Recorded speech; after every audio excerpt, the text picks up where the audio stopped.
Backpedaling, running out of time, spinning away, and nobody open. Now he flips it up into traffic and makes a mistake. Tried to force the play, and it's intercepted. BJ Mays rumbling down inside the 10. This is 365 Sports. Bowling Green with no timeouts. Nick Singleton. Touchdown, Penn State. 365 Sports is presented by IdealMRI.com. High-quality MRIs for $497 or less. IdealMRI.com. Your health is important, so is your budget. Klubnik, undaunted, unafraid, complete, Turner, touchdown! 365 Sports is also brought to you by Texas Farm Bureau Insurance, protecting Texans since 1952. Why not?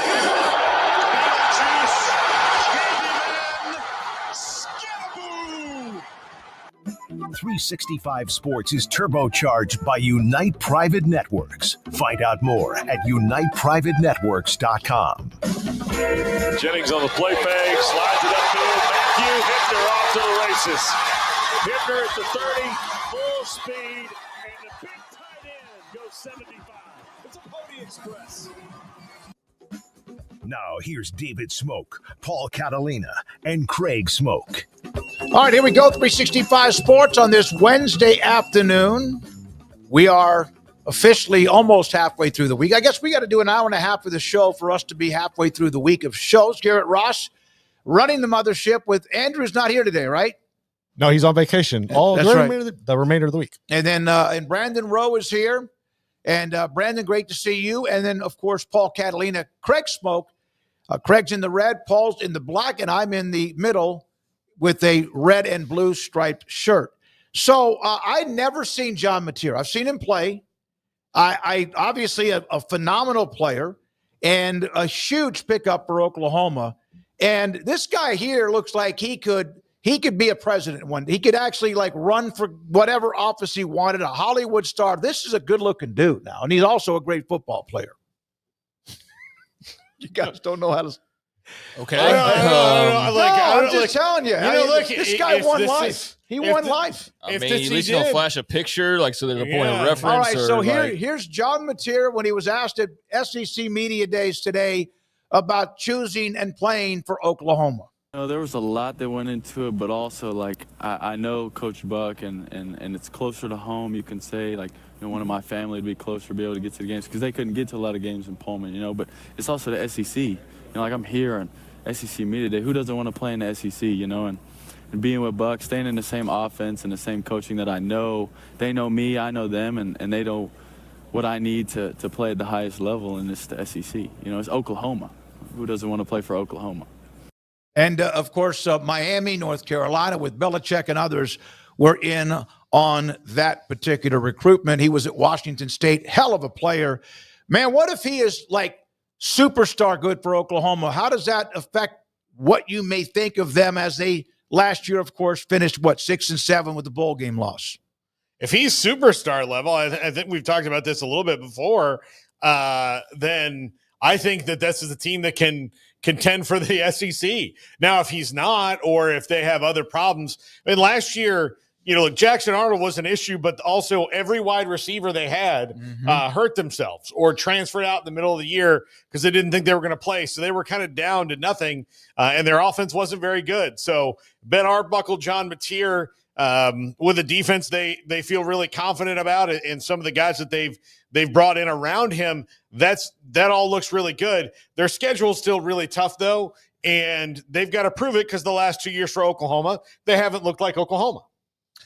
Yeah, I mean, I think he sounds an awful lot like Norman Diego Pavia with the quote there, and probably what Joey Aguilar said when he got to Knoxville, and every other guy who's transferred into the SEC, the SEC, the SEC, the SEC. Like, who would want to play here and all that? And so, yeah, I mean, he's obviously excited and getting to live out a dream, I guess, and take a step up in terms of the competition and the opportunity. And I think if he's what he was at his best at Wazoo, then Oklahoma is going to be a very competitive, solid team. I don't know that they're SEC championship level, but that could also be the fan in me just kind of downplaying it, not getting my hopes up too much, to be perfectly honest with you, because I definitely ding them more than I ding other teams in my mind. So I'm not setting myself up for some grand year where they're racing to a national championship or even to the playoff, but I do think they can be a very fun and exciting team, and who knows, maybe they can get across that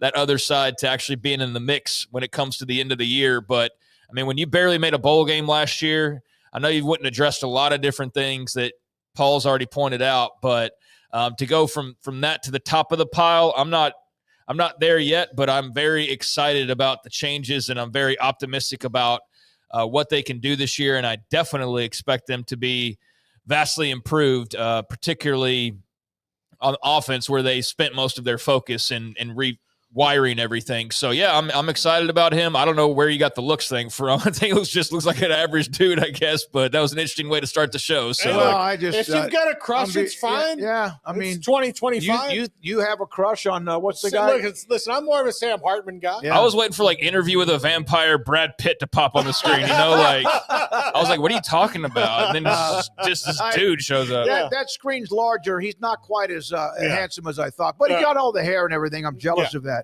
Hey, by the way, on Oklahoma, they were 6-7, right? Lost the bowl game. They were 10-3 2 years ago. Yeah. And the year before that, I didn't realize, but they were 6-7. I knew they had a losing record. So they've lost, and the last 3 years with Venables have had a losing record. That is absolutely just something you can't deal with. Not at Oklahoma. One of the things that Oklahoma did last year that I never thought I would see, and I hadn't seen since Bob Stoops started there, is through all the ups and downs, Oklahoma was never boring. They were never a boring watch. They always had something going on. They were always kind of in the thick of things.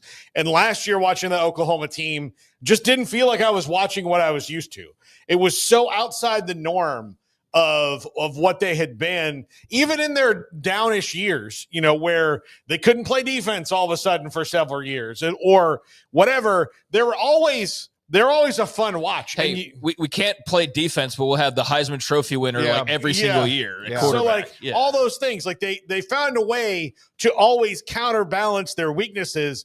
And then last year they just didn't. And so it was, you turn on Oklahoma, and unless you're a fan like Craig, and I'm sure even Craig was like, nah, I'm kind of tuned out of this one. Let me move on over. But unless you were an Oklahoma fan, were you going to stay with that game for 4 quarters most of the time last year with that team? No, but I can tell you for the last, 22 years before then, if I turn on Oklahoma, I'm probably finishing that game because all the games were fun watches. Like 55 of the last 60 years. You exactly. can feel that way, yeah. Yeah, so when they first joined the SEC, I made it very well known on this show that I had a concern about them just becoming another team and just becoming like Arkansas, but with a bunch of titles that were in their past. And I think last year was a red flag of oh, that's possible. That could actually happen if they're not careful. So yeah, they've gone 6-7 and 2 out of the last 3 years. Now there's a 10-3 sandwiched in between there. Last year, obviously, a lot of things went sideways, particularly on offense for them. But I think, you also look at the fact they've lost to Texas 2 out of the last 3 years. So Venables by 70. Venables is 1-2 against them, and he's been absolutely crushed in the 2 losses. I mean, just got destroyed. I mean, all-time bad, embarrassing losses. What was it? 49-0, 22. Like, I know there's like reasons as to why for some of this, but it doesn't matter because ultimately you're looking at, you got beat 49-0 by your rival 3 years ago. And then you beat them in a close contest in year 2. And then last year you get beat 34-3. So yeah, in their 2 losses to Texas, they've been outscored. What is that? 83-3 in those 2 losses, which is like, think about the 83-3. So that's the kind of stuff that adds up. And then Texas is also not even just beating you, but they're smothering, having better recruiting classes, and they're going to the playoff, and they're within 1 play 2 years in a row, basically, of going to the national championship game. And there's no sign that they're slowing down whatsoever. And so there's a lot of, I think, uneasiness for Oklahoma right now, and a lot of uncertainty that's leading to that uneasiness. And I don't personally know what to expect either, but I was not advocating for them to not go to the SEC because you couldn't turn down that money.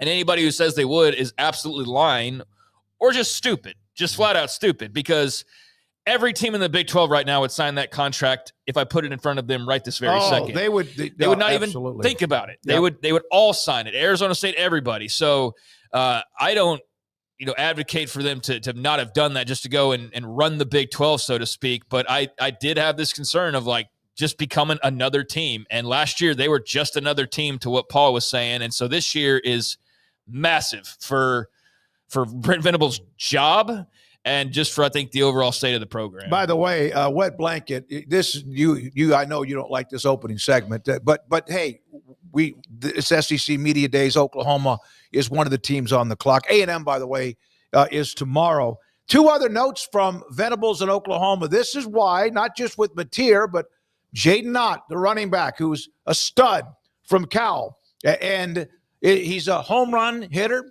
natural runner. He's got great instincts, runs well behind his pads. His yards after contact are eye-popping. That's what they also have. And then also this news with some of their weapons that last year, Craig, you mentioned the wide receivers were all shut down. Gibson is out of the walking boot and working to get back. Now, whether he's back by the start of the year remains to be seen, but one of the weapons that they need. Their defense ought to be okay, ought to be really good, but the offense was miserable last year. Well, they have legitimately 0 excuses this year because they, like, even to the point of that report, speaks on new rehabilitate. Guess what they also turned over? The entire, training staff, because that was another thing, why are these people getting hurt? And so that's legitimate. Like, you would ask that question of, why are 10 receivers hurt in the same year? That should never, ever happen. I don't care, bad luck or whatever. That should never happen. So that's changed as well. So they should be healthier in theory. They should be better on offense in theory. They should, be able to be a much better team. And if not, then Brent Venables is on a very, short leash, I would think, because you can only dig yourself so much of a hole before you do run the risk of oh, damn, it's going to take us more than a season to dig out of this thing. And I don't know they're quite there yet, but they're closer to that than they are to being on the top of the mountain. That's for damn sure. And so it's definitely new territory that is taking some getting used to. And last year was quite the rough patch for all the Oklahoma fans. We will have Ryan Roberts here in just a second. He's a college football, NFL draft analyst, looks at the college football. We'll talk a lot about the players and the prospects. We'll have him on in just a second. He'll join us. Also, we'll drop in on La Tech and their, of course, move eventually back to the Sun Belt Conference. And we'll hear from John Hoover on OU as far as from what they had throughout the day today. Here's a quick note on Alabama, the quarterback position. Ty Simpson, if in fact the season started today from Kalen DeBoer, would be the starter. They have Ty Simpson, Austin Mack, and Keelan Russell. He's the young man from Duncanville, hell of a player out of the Dallas-Fort Worth area. And then here's his notes. He says things about Mack, big 6'6", 235, Russell, an early enrollee, young. And there's Alabama with their quarterback room, and Ty Simpson will, at least for right now, be number 1 QB on their depth chart. Phil Steele was big on him when we had him last week. He was big on Ty Simpson. He's hardly played, Keelan Russell hasn't played at all. Austin Mack, I don't think has played at all at Washington. If he has, I'm sorry, but they have a lot of nobody's taken a real snap in a game that much get at Alabama, but Ty Simpson was a 5-star recruit. I mean, what you would think. So it is the year that you would expect him to be ready to start a game and be their guy. Well, let's hear what Ryan Roberts has to say. He's a Rise and Draft, by the way, A to Z NFL draft analyst, and he joins us on 365 Sports. He covers a lot of that, the prospects, the drafted, et cetera, and much more, just college football also in general, from A to Z Sports NFL on Twitter is where he also works. And thank you, Ryan, for your time. Let's talk about, we mentioned John Mateer, what he does, your thoughts about him, what he will mean to Oklahoma. Obviously, they have Ott, they have others. The wide receivers have to be healthier. Your thoughts about them, because they really did. They blew a tire last year. Yeah, I mean, I think he's going to be so important to the team, just basically balancing out what the offensive approach was. You know, I feel like the biggest thing about Oklahoma last year, and obviously we're talking about a new offensive coordinator, Ben Arbuckle, but they just didn't have an offensive identity to me. You know, like I feel like every game I watched of Oklahoma, I just really didn't understand what they were trying to accomplish, what their overall identity was, what their persona was. Like I didn't understand them at all. And I do think that with Coach Arbuckle now calling the offense, with John Mateer, with his dual threat ability, obviously he can run the football. He ran for over 800 yards last year, had 15 touchdowns. That'll be great as kind of a de facto 1-2 punch with the transfer running back out of Cal, Jaden Ott.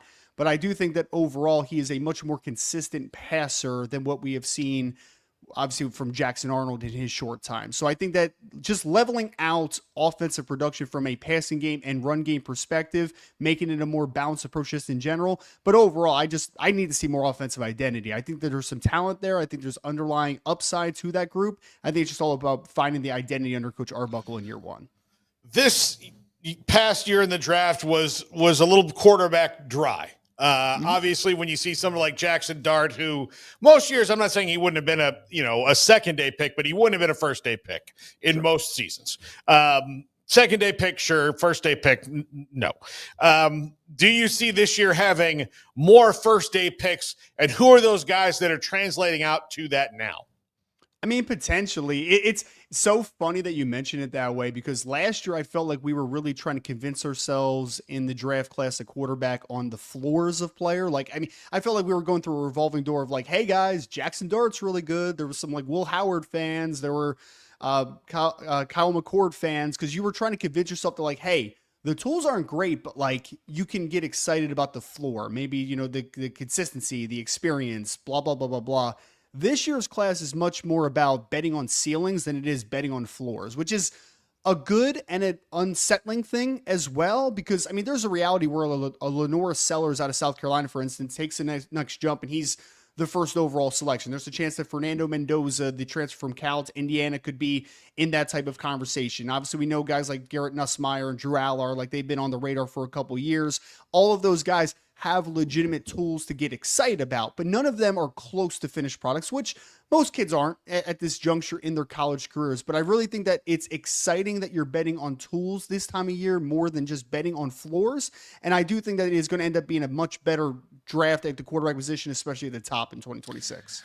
Sticking with the quarterbacks, Ryan, the Big 12, a league that's got a lot of returning guys coming back. Now, I don't know how many of them are actually NFL-level prospects, but as far as good college quarterbacks, it's a league that's littered with them. You've got, obviously, blanking on Arizona State, Sam Leavitt, Sawyer Robertson are a couple of the headliners. Any thoughts on those or anybody else from the Big 12 and kind of where they stack up in the bigger picture conversation?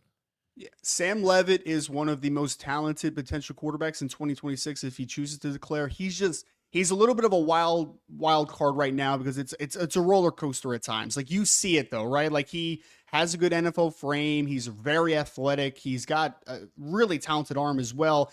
It's just about being a more consistent player on a snap-to-snap basis. And I think he's going to be forced to be, you know, now that they lost their great running back from last year in Scatabo. Like, I think that it's going to be much more on his shoulders to kind of lead this Arizona State offense. And they have a great wide receiver in Jordan Tyson, which I'm really excited about if he's able to stay healthy in 2025. He got banged up 2024. He's had a couple injuries early on in his career, but he's dynamite when he's healthy. So I like Leavitt a lot.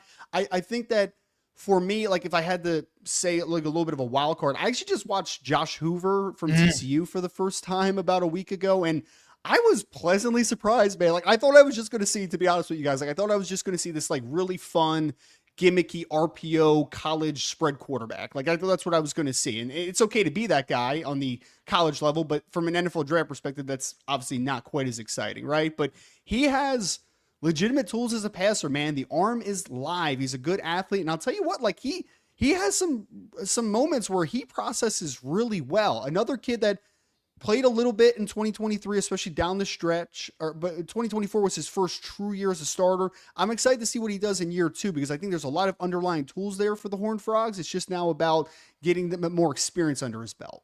So in the end, the Big 12, you have Morton at Tech. We want to see a full year from him who puts up big numbers. He was, for the most part, last year remained healthy. Sorsby at Cincinnati. They have Ryan, what appears to be, now I don't know how many are going to come back next year because all of them came back this year.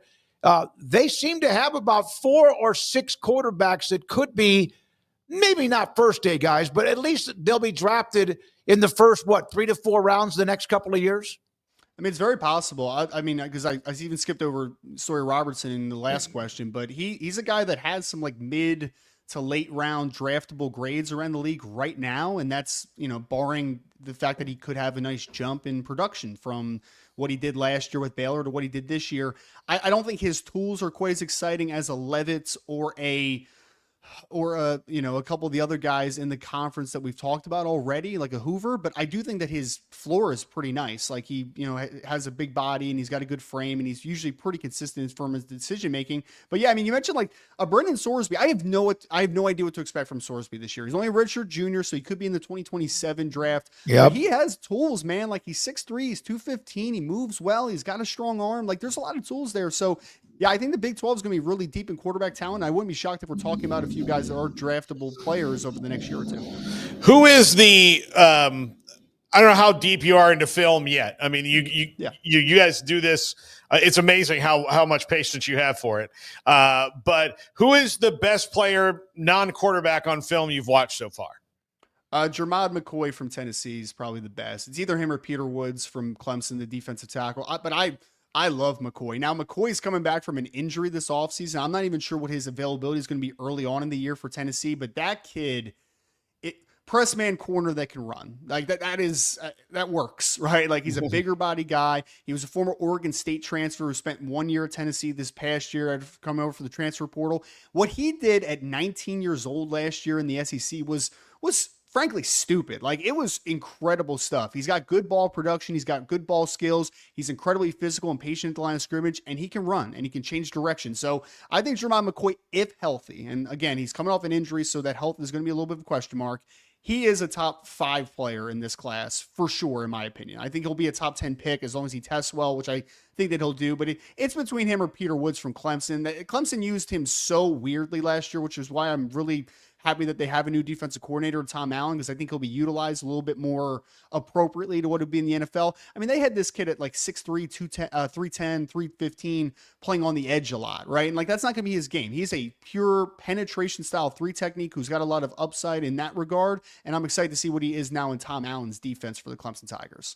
I'm going to ask you about one of the most obvious choices. But like, when you started watching a Jeremiah Smith already at this point, I know it's still like early on, but are you just like what the hell? Like, I mean, it's just like, what's the reaction like? We have guys in the industry, like, so the standard is you want to watch 3 to 4 games on players. Like that's kind of like the process you want to have to be thorough and make sure that you catch the good games, the bad games, and kind of see the development of a player throughout the season. But there's some guys that we always joke about that are like 10 play guys, right? Where it's just like, I don't really need to watch more than 10 plays. Now you do for your due diligence, but like Jeremiah Smith's one of those guys, right? Like, he's a blue chip, and he's going to be a blue chip, barring some crazy injury. And unfortunately, we've seen that. Like Justin Ross for Clemson a few years ago looked like he was going to be that guy, but then he gets banged up, and he's never quite the same. Barring some catastrophic injury, though, like 6'3", 220, can run, dominant as a freshman. Like Jeremiah Smith has a chance to be one of the best receivers that's come out in some time, as long as he stays healthy. So you obviously yesterday, Arch Manning and Texas were on the clock. Your thoughts about Arch? He's young. You think he's probably going to be around for not only this year and hopefully if he's successful next year too? Or so what do you see of him as a prospect, or do you see enough of him yet? I mean, in the 2 games that he started last year, and again, it's against Mississippi State and then a G5 team, so like it's not a great sample size, but you saw him like kind of littered throughout the rest of the schedule in some capacity. The tools are easy to see, right? Like I know that people want to, downplay him because he's a Manning and that's why he has everything he has. I think that is a very like nearsighted opinion, right? Like obviously the Manning name helps him from an exposure perspective, but the kid's 6'4", he's 220, he can run and he can throw. Like he's a very talented kid. So we saw it in a very limited sample size. I didn't put a grade on him this offseason because I can't grade 90 throws that he threw last year, right? Like it's not enough of a sample size. It's not appropriate. And I don't think it would be a legitimate take by me to have a full grade on Arch Manning. But he has all the tools in the world. He's in a quarterback-friendly system. Steve Sarkisian is obviously a great offensive mind. I expect Arch to live up to pretty much all the hype that people are putting on him because he's in a great situation and he is a great talent. Ryan Roberts, college football NFL draft analyst. What, as you get into do you watch teams as a whole? Like, do you have an idea on who you think is going to gel together and maybe make a run that people don't think about yet? Or are you just in your individual guys right now? I mean, doing a little bit of everything. I like to, especially early in the process, like now I'm much more into like the player-centric evaluation, but like early on in the offseason, I was watching more of like returning players for each team to try to get what I think is like a good understanding of teams that are in that ballpark to be championship contenders, or at least teams that could be risers, teams that could be fallers even, right? Like I would like to get like kind of an organic overarching perspective on college football. So definitely have kind of dove in that way, kind of like an advanced scouting approach versus an individual scouting approach. And I mean, like no crazy hot takes, I guess, or whatever, but like I am very high on the Clemson Tigers this year. I think that is a team that I mentioned a little bit with Tom Allen taking over as a defensive coordinator. It is a travesty how poor that defense was last year with how much talent it had on it. Like it really is. I mean, they have Avion Terrell at cornerback. They have the 2 defensive linemen that we're going to be talking about all offseason and Peter Woods and TJ Parker. They got Will Helt, the transfer in from Purdue, who was dynamite for the Boilermakers last year. No one talked about it because Purdue was horrible, like a horrible football team. But I really think the Clemson defensively has all the tools to have a massive turnaround very quickly. It's really just going to depend on, you have TJ Moore, you have Bryant Wesco, you have Antonio Williams, your wide receivers are really good, your offensive line's experience coming back. It really is going to come down to if Cade Klubnik is the guy that we saw him at stretches last year. There were some times where he wasn't great, but then there were other times where he was awesome. Like in the Texas game, he was very, very good. So if we get more version of that Cade Klubnik, I think that's a team that is going to deserve the hype that a lot of people are putting on him this offseason. No matter what, well, I guess if he does have a very good year, is Avery Johnson an NFL prospect down the road? He kind of seems to be one of those guys. It's a hell of a college player. Need another year of him, but do you see anything projecting with him? I mean, he has a solid frame as far as like being over 6'2". He's still skinny though. I mean, my last listing I saw him was like 195, 200 pounds or something like that. So like he's a skinnier player, great athlete though. I think the arm is good enough just from like a pure arm strength, arm talent perspective. But to be honest, like I kind of just, I didn't evaluate him this offseason yet. And I probably won't in the preseason portion of this. I'll probably wait to see if he has a sizable jump. He does strike me right now as just a really good college quarterback who will probably get a look in the NFL based upon some traits, but I don't necessarily view him as this potential high-level quarterback prospect as of today. I just random had this name come across because we covered him in high school. I don't know if you got a chance to cover him yet, Ryan, but if we have you on, I'm sure we'll have you on again, but I'd love to hear your thoughts either way. Contravian Wisner, running back at Texas. Huge year last year. Very, very quiet 1,000-yard season in the SEC. Have you been able to watch much of him? And if so, kind of where do you have him in your running back thoughts? Yeah, I watched both the Texas running backs. I even went back to 2023 to see Cedric Baxter, CJ Baxter, who was injured all of last year. So yeah, I've seen both Texas running backs. Trey is a very unique player, and I mean that very positively because the way he runs, you would assume that he's like 215, right? Like Yes. he runs Yes. very hard, low to the ground, breaks a ton of tackles. But then you look and you're like, he's like 196 pounds probably. Like he's so small compared to how his running style is. So I'm very interested to see utilization this year because obviously Jaden blew off to the NFL. I'm very curious to see how much Wisner is used as kind of a more of a de facto, I don't want to call him a third down back, but more of a space option in that offense because he caught a decent amount of passes last year. But I'm excited to see if there's higher upside as a passing game weapon because, 200 pounds power back de facto is not a huge sell for the NFL, but I love the way he runs. Great determination, great balance. If he has passing game impact, I mean, I think he's already a draftable player, but I think he could be a riser if he shows that he has some third down impact as well. We saw him in high school. He was a spindly but fast as hell player. He just slides, if he got man. it, he was like flew. Yeah, if he got in the open field, I don't care who they're playing against. Then, of course, he transferred last year went to DeSoto High School, which is an NFL or college football factory. But you're right. He runs hard. And he's tough because he also was on special teams early in his career and knocked people out on kick returns. Well, the one thing I'll say about him is that's a player that we call a make-it football player on the next level. The fact that he has done the dirty work for Texas, right? Like he isn't a guy like a Cedric Baxter that I just mentioned where it was like he came in and he was a guy from day one. Like you knew that he was going to be a big part of your running back room. Wisner's had to wait his turn a little bit. So he's had to do a little bit of that dirty work. And not a lot of people want to do that. And not a lot of running backs are going to put that on their resume. But it matters so much on the NFL level. Yep. Like we talk about longevity of a position that doesn't have great longevity. The ability to play special teams and to catch the football, like that raises your floor as a prospect so much. So that background that he has and that early career background is really going to pay off for him in the end. So it's actually a blessing in disguise that he had to wait his turn a little bit. Yeah, we got to see him figure out that he had superpowers in real time. It was kind of awesome. Like confidence and going up. I'm curious about Marcel Reed at A&M. He is an excellent athlete. I mean, every tool that you'd want.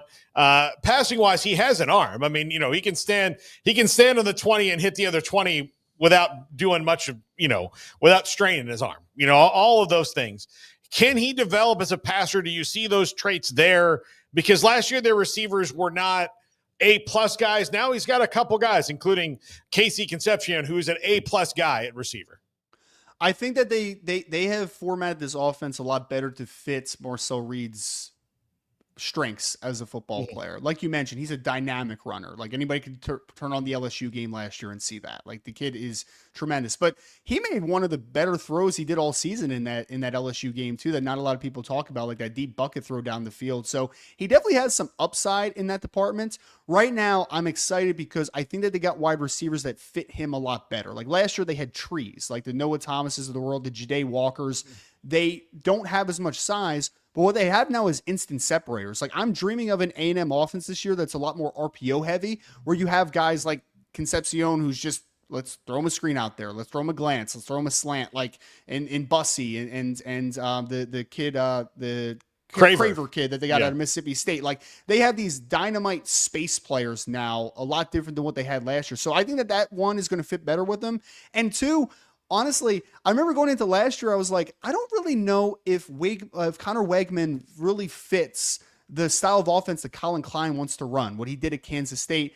Honestly, Marcel Reed does, right? So I'm interested to see if we see an evolution back with a Colin Klein. Like if this is a little bit more quarterback run game, it's a little bit more RPO centric. And if they do that, I think Marcel Reed has more than enough talent to be very successful. I actually picked Texas A&M a little. We did A to Z Sports kind of just like an SEC ranking, and I was the highest of anybody on the panel for the Aggies this year. So I think that if Marcel Reed takes a step forward, I actually do think that they could take a year jump, especially on the offensive side of the football. Man, thank you very much. Garrett, he did not mention your LSU quarterback. We didn't ask him about Nussmeier. We'll do that later because he might be as good as all of them. I mean, he's obviously very special. Ryan, love the segment. Appreciate it. Hope to have you on again. Thank you very much for being a part of the show. Absolutely, guys. Thank you for your time as well. All right, Ryan Roberts from A to Z Sports and an NFL draft prospect analyst. Appreciate his time. Yeah, I know you mentioned Webb Blanket earlier. Webb Blanket doesn't like hearing, I guess, a lot of SEC or Texas or whatever. Well, I would say Oklahoma for sure. Or Oklahoma, yeah, okay. yeah, but I was going to say, when it comes to I mean, we're going to talk about who we're going to talk about, just especially if they're in the headlines. Sure. Like Trey Wisner's our guy. Like that, we're going to definitely talk about him. So if you get tired of hearing about Trey Wisner, just warning you now. Like that was a dude we watched a few years back at Connolly High School, and I had to ask about him because that's one of the most slippery, smooth, just silky smooth, just smooth runners that I've ever seen was Trey Wisner at the high school level. The way he could just turn into liquid basically and get through tackles and break tackles. I mean, he's got a huge year, I think, in store for him, and I'm excited for him. But I think the quarterback conversation, especially as it pertains to the Big 12, is very interesting because if you read reports, you would think Sawyer Robertson's a first rounder, and I think in probably regurgitating just some of the things that read over the offseason, you hear him getting mentioned in some of these, but I also read it knowing full well we're in the offseason and like everybody's overrated unless they're Jeremiah Smith or somebody along those lines. Everybody's got like first round potential this time of year, kind of thing. So I wasn't buying wholesale the Big 12's filled with first round quarterbacks. But I was curious as to who is actually legitimately first round quarterbacks. And I think Josh Hoover is, and I think Sam Levitt is. And I think when he talked about Sawyer Robertson there as more of a mid-round guy, I know I've thought about Sawyer as a first-round guy, but the mid-round makes way more sense to me, just having watched him. You know? And look, we really haven't seen a lot of him. He's got, 8-9 games as a starter legitimately where he's run out there. But even Avery Johnson, like if you look at him, and he does look like he's gained weight. When we saw him at media days, he looks like he's definitely gotten bigger. So as far as his weight concerns, like he's definitely over 200 pounds. I don't think there's any question about that. 18 pounds is what they say. Yeah, so he's well over 200. But you just assume he's a first-round pick because of the way he's talked about. But then you actually hear somebody, he's got a lot to still prove. And you got to do these things. Yeah. Like there are the NFL especially now loves quarterbacks who can run. But they also need you to be able to make certain throws that in college you don't necessarily have to make all the time. You can, for example, like part of the reason, and I'm just picking this out because we know it well, that the Bryles offense doesn't translate just as a carbon copy over to the NFL. You can take concepts out is that, in college, you still have guys where you can exploit like a speed weakness or maybe just an overall knowledge weakness. In the NFL, you don't have that. Like guys have to fall down for you to exploit the same weaknesses with that kind of run and gun offense that you see in colleges. Now, there's becoming less of a separation between college offenses and pro offenses. But when you see a guy dominate in a college offense, particularly a quarterback, you got to look at, okay, what are the routes that he's being asked to throw? What are the things he's going to be able to do? Because just in the NFL, like, those 25-yard runs that you can rattle off on a 3rd and 7 when, everything kind of breaks down are 4-yard runs in the NFL because the best player on the team that you're playing, there's 11 of those guys on the other side. So it's different. So that's what you have to keep in mind when you think like, how can you say that John Mateer, given his athletic ability, or Avery Johnson, like, look, the NFL's lousy with supreme athletes, but are you a football player? Are you a quarterback? Are you just an athlete that plays that position? We will have Ben Carlisle, who covers Louisiana Tech in the next segment. Of course, earlier this week, they were accepted and invited, and they will be going to the Sun Belt Conference to check on them, and Sonny Cumbie will have him available. But I appreciate it. Like the old bar. Let me ask you guys, what did he actually say, Ryan Roberts? What did he say about Avery Johnson in a short summary of what you heard him say? That right now he's kind of a middle round guy or a guy who's going to get an opportunity because of his skill sets, but he's got to prove some things. Yeah, and that's exactly what I would think if I was him. I'm not an NFL scout or an analyst, and a lot of guys, by the way, miss on quarterbacks all the time. He never said that he couldn't play in the NFL. He's just, I look at Avery Johnson. Craig brought it up. He's put on some weight. He looks good. I sometimes think his throwing motion needs to improve quite a bit. And then all of a sudden, well, they said he can't play in the NFL. He needs the motivation. Avery motivates himself. He doesn't need anyone who's a draft analyst or some misquote in a chat room to say that he's not an NFL player. That's not what he said. You disagree with me? You think I'm right?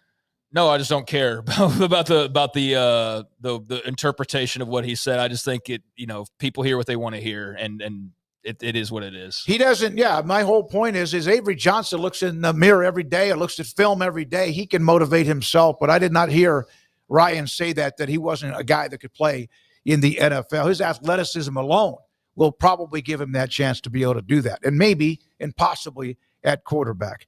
Also, do we have the Lane Kiffin comment, or do you want to use that at 4? Let's use that at 4. All right, we'll use that at 4. Coming up next, Ben Carlisle. A couple of notes. We dip in with La Tech. They're going back to the Sun Belt Conference. We have Tim Brando today at 5 o'clock. And also, today we have the top 5 at the end of the show, plus Andrew Valade with his poll results. Rob Bolton on the Open Championship that tees off right after midnight, U.S. time, tomorrow. And that, of course, with Schauffele, the defending champion. This is 365 Sports. PettyClinicalOT.com. Dr. Kent Petty can help you become the high-performance man that you want to be, need to be, and used to be. And that may be you, because 1 out of every 3 to 4 men have symptomatic issues of low testosterone. Energy, sleep habits, gained a little weight even though you're fit and you have a pretty good diet, and then your sex drive. It's just you're not the same. And that could be a big part of it with your testosterone dropping. How do you know? Dr. Kent Petty. Contact him, PettyClinicalOT.com, online. Tell him I sent you. They will set you up to get your blood work. He will give you the results, look at them, and then tell you, yeah, there's a slight, that's okay. You're fine. Maybe you're not one of those 1 out of 3 men. And then it also could be dropped by 200 or 300 points. And if that's the case, you need help to boost it back up and also boost a lot of things back up too. PettyClinicalOT.com, where Dr. Kent Petty can help you become the high-performance man that you want to be, need to be, and used to be at PettyClinicalOT.com. Employee Pricing Plus is back at Allen Samuels in Waco, and the deals are insane. Get a 2025 Ram 1500 Laramie Crew Cab. Your choice, 1.9 for 72 months, or $12,000 off and 3.9 for 72 months, or a flat-out $16,000 off MSRP. Wow! Ford, GM, or Toyota owner, take $1,500 more off only at Allen Samuels. Come by. Let's be friends. I'll never get used to this. I'll never get used to this.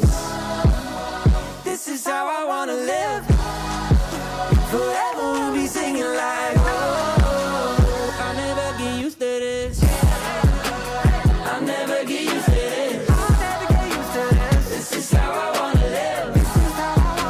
Forever we'll be singing like, oh, I'll never get used to this.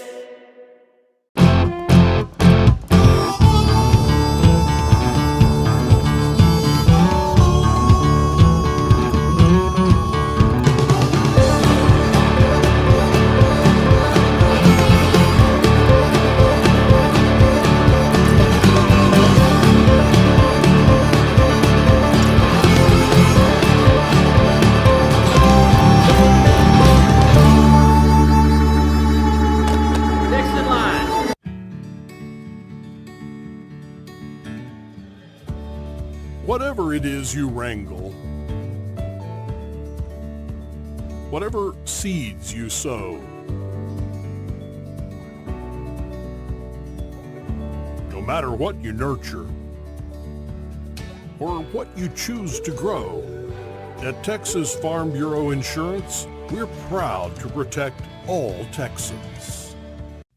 Developed by Startup Waco, a nonprofit organization, GXG is a program designed to support the entrepreneurial development of Baylor University student athletes through NIL activations. The program helps student athletes maximize their platforms and offers a comprehensive support system for them to create and grow new businesses that not only benefit themselves, but also uplift the local economy. Fans who wish to support student athletes can donate to GXG via the GXG NIL Fund, BaylorBears.com/GXG. Contributions to support NIL activations through GXG can be made at BaylorBears.com/GXG. For more information, follow at GXG_GreenXGold on social media and visit the official website www.gxg.startupwaco.com. GXG, empowering student-athlete entrepreneurship and uplifting the local economy through NIL activations.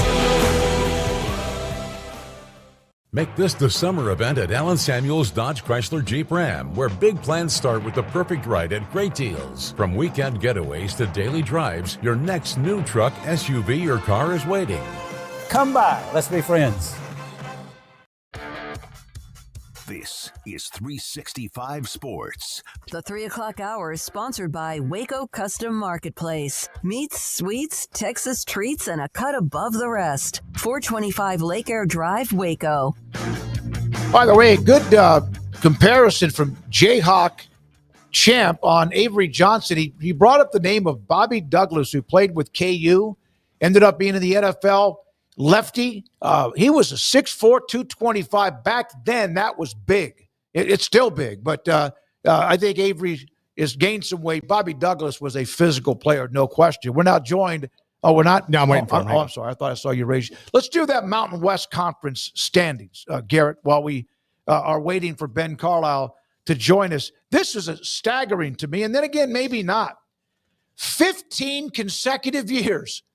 Boise State has been the pick in the preseason poll. That's kind of like Gonzaga in the West Coast Athletic Conference in basketball, and this their last year as being part of the Mountain West Conference. 15 years they've been the pick to win the Mountain West Conference. So then the Mountain West should be thrilled that they're leaving. They shouldn't have charged them that money. They should let them go.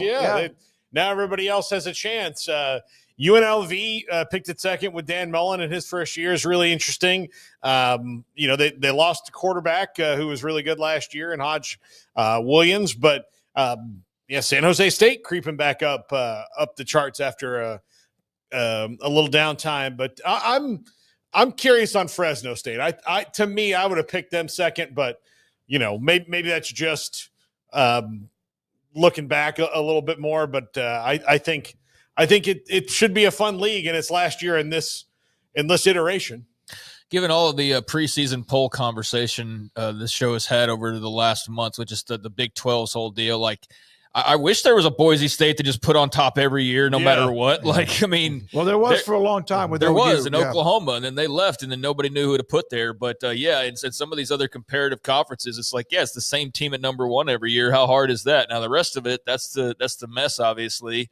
UNLV is intriguing with Mullen. I want to say, who was it that I saw quite a bit of chatter on? Maybe it was, I don't know if it was New Mexico or Nevada. I can't remember, but that saw a lot of reaction that felt like one of them was getting a bit disrespected and they weren't going to be as low as anticipated. But New Mexico lost their quarterback, so that's probably one thing. Then it might have been Nevada, but I just saw it in passing, really. But it's going to be a wild year because it's the last year, so I think that'll add a lot of bad blood and excitement because they're all going their separate ways here following 2025. So that'll provide some nice extra ingredients to make it a little spicier than it would be normally. But Boise State logically the favorite, and then UNLV has a lot of good things going for them. And, by the way, Wyoming does not have Craig Bowl anymore. And so they're kind of in a transition right now. They were pretty dangerous and beat Tech, a couple of years ago to open up the year. We're now joined by Ben Carlisle. He covers La Tech, and he joins us on 365 Sports. Ben, thank you very much for your time with Paul and Craig, David Smoak. So what's the week been like? The move, I know it's next year, but La Tech, a chance to go back to where they once were, Sonny Cumbie. What's been the week like that when it comes to La Tech? Yeah, first off, I want to thank you guys for having me on. It's always good to hear from you, Smokey, but it's been a crazy week. I think, for the most part, we've been hearing about this move to the Sun Belt for Louisiana Tech. I guess the rumors really cranked up following Texas State's departure to the Pac-12 a few weeks ago. And, you see some of those national guys, Pete Thamel, Brett McMurphy, some of those types start putting out the rumors about Louisiana Tech. And I think for the most part, Tech fans were a little hesitant to get their hopes up. I think everybody was on board with the fact of needing to get out of Conference USA to a more regionalized league, but felt like they got burned a few years ago at the AAC when they thought they might get in. But nonetheless, it came to fruition. The press conference made it officially official today, and I think Louisiana Tech fans are very happy with where they're at now. What changed over the years in that the Sun Belt was able to romance them back, so to speak? Yeah, I think that's a really good question. I think, you talk to Tech fans, and I guess the administration as well. When you look at Conference USA, the league that they entered back in 2013, it's drastically different here in 2025. There's not much of a regional vibe to it. You got New Mexico State way out in Las Cruces. You've added Delaware for the upcoming season. And, of course, you got FIU down in Miami. So it's just so spread out. And I think over the years, as the conference has deteriorated to a point, it's been tough for the administration, for, the teams on campus to really, I think, excite a fan base, outside of, you win 40-plus games in baseball and host a regional like you did in 2021. I think, obviously, everybody's going to be happy and excited. But just that general fan, it's been hard to attract over the years. And so from a Sun Belt perspective, you look at some of the success that they've had over the years, whether it be football, I guess mainly football. They're right up there with the AAC and the Mountain West now in terms of G5 conferences, and I think that appealed to Louisiana Tech fans. I think the administration, with President Dr. Jim Henderson and Ryan Ivey, they wanted to get back some of these local regional rivalries. When you talk about UL Monroe and Southern Miss and ULL, and I think the early returns are that the fans are extremely excited about that. So, Ben, I was just talking about the Mountain West and how some teams departing will make for some interesting bad blood for this year. And it was the same way when you had all these teams leaving 2 years ago, their respective conferences, and made the Big 12 more interesting, made the Pac more interesting. There is no love lost for Louisiana Tech from Sun Belt fans that I can see, man. So, it feels like they're walking into a viper's nest almost based on the reaction. So is it safe to say that there's going to be some bad blood and that might make things a little spicier and more interesting for La Tech? Yeah, no, I think that's a really good point. I think today President Jim Henderson pointed out in the press conference, he's like, I think some of the hate's good. I think that's, in a sense, that's what made college athletics so special to begin with. So, like you said, there's no love lost. I think a lot of that is due to some of Tech's own undoing from some past comments that were made about the Sun Belt. And the thing I always tell people is, 25 years ago, the Sun Belt might not have been the best choice for Louisiana Tech. 15 years ago, it might not have been. But I think in this day and time, with the landscape looking the way that it is, especially from a G5 perspective, where it's very difficult to compete in that NIL game, I think getting back to those regional rivalries is how you're going to pique the interest of fans. And the thing that I hope, and I played baseball at Louisiana Tech back in the early 2010s, I hope that with all the transfer portal, with all the NIL stuff, I hope that some of these student athletes can realize what some of these rivalries mean, because I think that's really what can help them revive themselves, not just purely from a fan base perspective. Well, La Tech has a nice history, and Sonny Cumbie being there gives them some nice credibility, too. What are the thoughts? How does he look at this? And now, obviously, they got to play this year before they worry about entering a conference. Take care of this year. What has he accomplished, and where is he as far as expectations? Yeah, I think that's a really good point. I think you look at his first 3 years in Ruston, you go 3-9 in 22, 3-9 in 23, and you go 5-8 last year, and you got a chance to play in a bowl game as that 1-5-7 school. Playing in the Independence Bowl last year. I think coming into year 4, I think the big thing for Cumbie and his staff is, at a minimum, you probably need to win 6 games, and I think they believe that they have the roster to do so. Like I said, though, it's so difficult from a G5 perspective to keep your own players. It's hard to retain your own guys. I mean, I'm sure you guys see that down there in Waco with Baylor at times. It's just hard to do. But they got to find a way to do that. And like I said, I think at a minimum, they got to find a way to get to a bowl game. And if you win 7, 8, 9 games, I think that's some icing on the cake. They got a returning starting quarterback in Evan Bullock. They were really good defensively a year ago. I think if you can get that offense going at a high level, that would certainly excite some fans as well. Do you think that this Sun Belt move can help them be a playoff team or be in the top 12 or 16? Does that give them more juice at the end of it if it came down to it? I mean, I think it could. I mean, I think when you look at where you're at right now in Conference USA, I don't think there's any doubt that the Conference USA is the lowest rated G5 in the country. So, you look at this year's schedule, you go down to LSU. Like, if you wanted to play in a playoff or have a chance to play in a playoff, you got to win that game. Now, how realistic is that? It's probably not that realistic. Now, your other money game this year is at Washington State. I think that's a winnable game on the road. You're not going to be favored to win, obviously, but I think the move to the Sun Belt, you had some really quality programs in there. I think Southern Miss has some optimism with Charles Huff coming in. ULL's won 10 games, I believe, 2 or 3 times since 2020.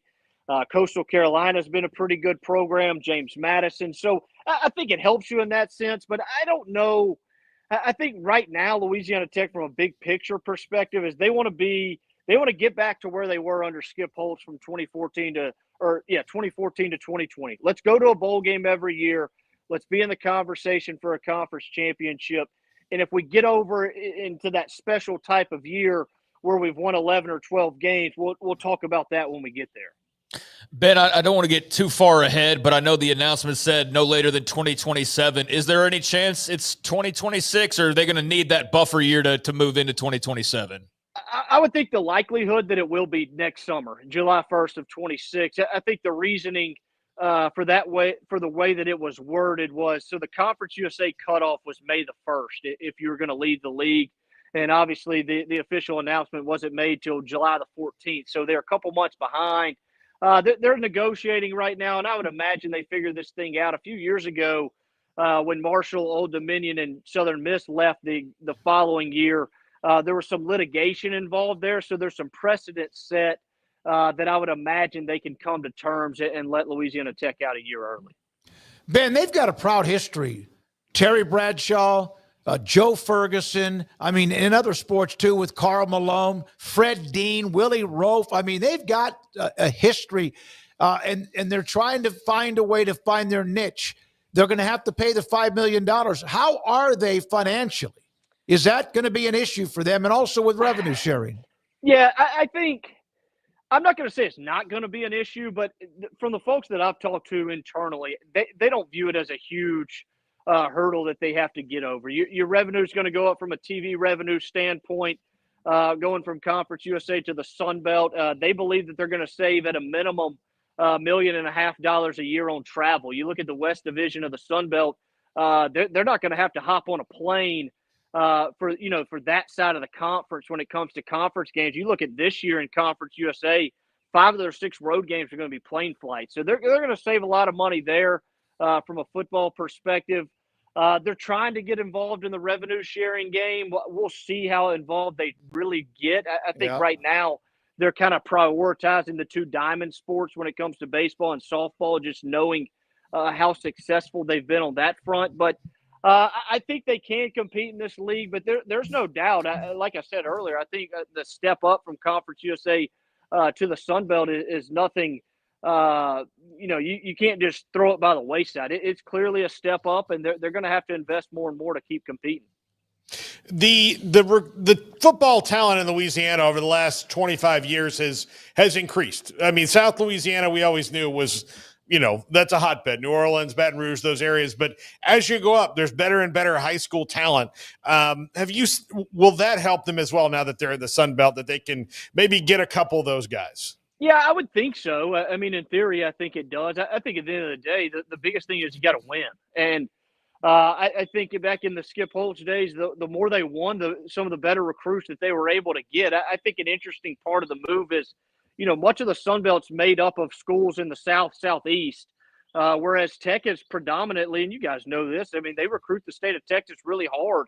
I think it's going to need to be a priority to play some non-conference games over there in the state of Texas, just so that you remain a priority to those high school kids. And I think, like a lot of programs as well, you're going to still use the transfer portal a substantial amount. I think, I think when it originally started, we were all excited about the transfer portal. I wonder, just how sustainable that model is from a G5 perspective, knowing that you're going to lose your best players, then you're going to try to replace them with guys from Power 4 programs that haven't played a lot, or from FCS programs that you don't know how they're going to acclimate themselves. But I think the recruiting piece of it's going to be interesting. I think all the coaches on campus are going to have to figure out the best way for them to navigate it. Well, it's interesting. La Tech going to the Sun Belt and Sonny Cumbie. Yeah, those 3 years, those records, Ben. I know that area well enough, man. They think they should be better. And will be interesting what happens. Back when Maxie Lambright, remember him when he won like 36 games in 3 years and won a national title. They still want that at La Tech, don't they? Yes, so they sure do. There's no shortage of expectations, regardless of what the climate is these days. Thank you very much, Ben. Appreciate your time. Ben Carlisle, Bleed Tech Blue. Great guest to talk about Louisiana Tech. I mentioned Joe Ferguson. He played at Arkansas. Luke McCowan was another name. He played, 12 to 15 years like his brother Josh did in the National Football League. When we come back, we mentioned the Mountain West preseason poll. There's another Big 12 poll in Vegas in the odds of who can win the Big 12. We'll have that for you, too. John Hoover will join us at 4:30. Tim Brando today at 5, and a lot more. We do that next in the 4 o'clock hour on 365 Sports. The Baylor Club. I was there yesterday and met with their new general manager, Ryan Caldwell. Nick Caldwell, had a really, really good meeting with them, as he has been a part of a lot. He lived in Scottsdale for a long time, ran a lot of different restaurants and casinos in Arizona, ran some in Wisconsin, also up in Seattle, Washington. He now is in charge, the new general manager at the Baylor Club, which is 1.25 miles, if that much, from where we are on MLK off I-35. Great amenities, fantastic food. It's a hell of a membership. It's worth it because they're part of that Club Corps. And Club Corps allows you to be a member here or wherever and play golf courses around the country, too, that are a part of Club Corps. If you want a membership where you could have a really, really nice dinner, or you could have a lunch during the time when you have a break during work during the day, or just enjoy the amenities, luncheons, and more. The top chefs they have, they're incredible. And some of the most popular things they do is when they do some taste testing of a new item that they put on the menu. And then, of course, on game days, it's phenomenal. The Baylor Club, just off I-35, right next to Baylor University, right here in Waco.